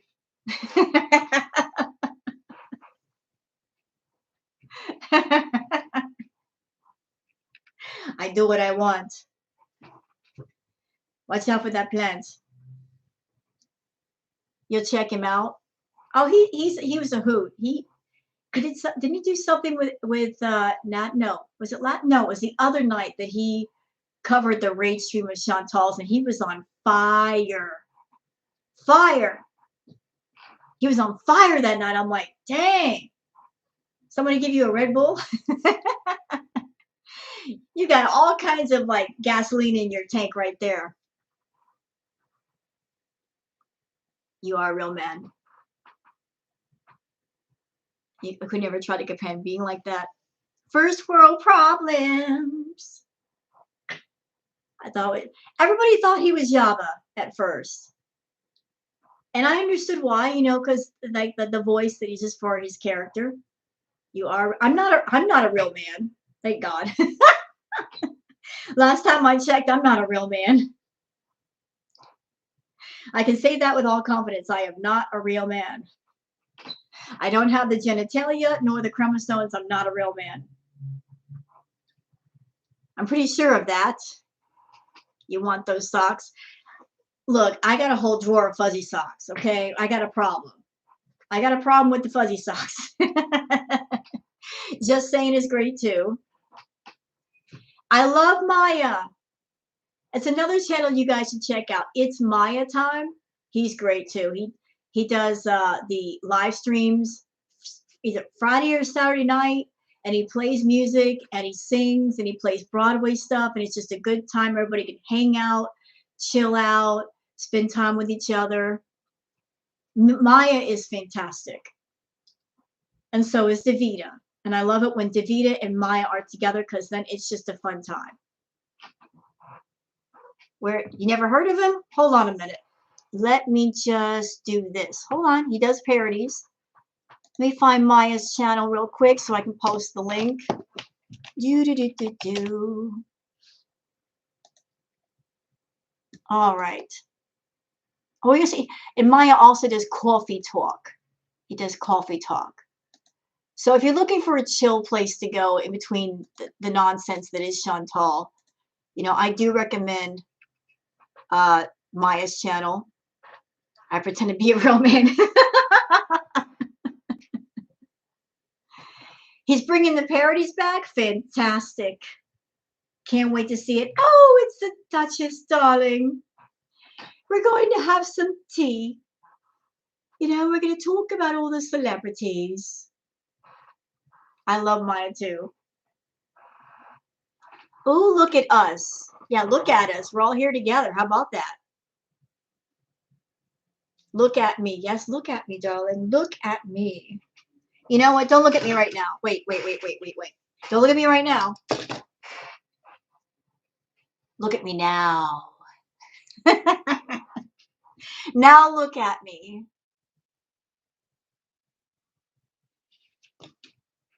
Okay, selfie time over. You love it. Oh yeah, it's not just a look; it's a mood. Anybody can do a look, but not many people can do a mood. Not many people can do a mood. Can you do a mood? You know, let's go deep. Let's do a mood. A look is not good enough. A look is shallow. Let's do an entire mood. Holby, I keep hearing about him. Everybody loves his channel. Let's give some attitude, darling. Walk like you not only bought those heels, you made those heels. Maya did the best Chantal parodies. You know who also is great for parodies for Chantal? Cheyenne Jasmine. She is so spot on with Chantal. It's scary. She sounds exactly like her.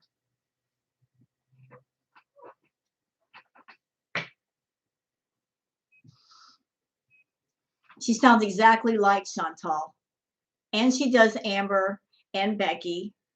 I recommend her channel as well. Cheyenne Jasmine.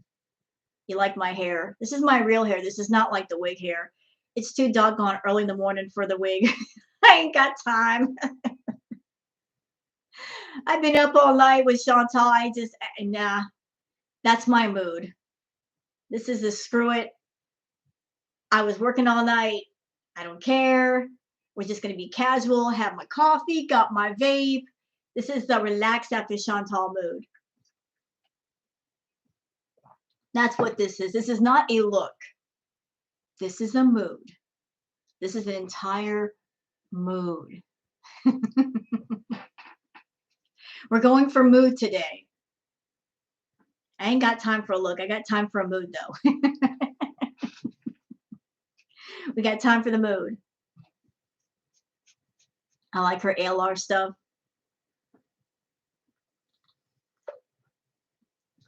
Holy crap, it's after 2? I've been on for 4 hours? What's wrong with me? Taking up all the camera time. Shoot. Somebody better get me off stage quick. This feels like a Chantal live. Been going so long and time just flies by when you're having fun. Better that than the wig. It's 4 where you are. Well, you know what, guys? It's been 4 hours for this live stream. I've got some stuff that I got to do. I haven't even eaten any breakfast or lunch yet. I need to eat. I got a couple of things that I have to do, and I want to have some time to do them. So you guys have been fantastic today. Always, it's fantastic in here. I always have a good time. So I hope you guys, keep subscribed to my channel and watch the videos. And please check out It's Maya Time and Footy Beauty Reactions channel. They're both great people. Both worth the subscribe. Rah.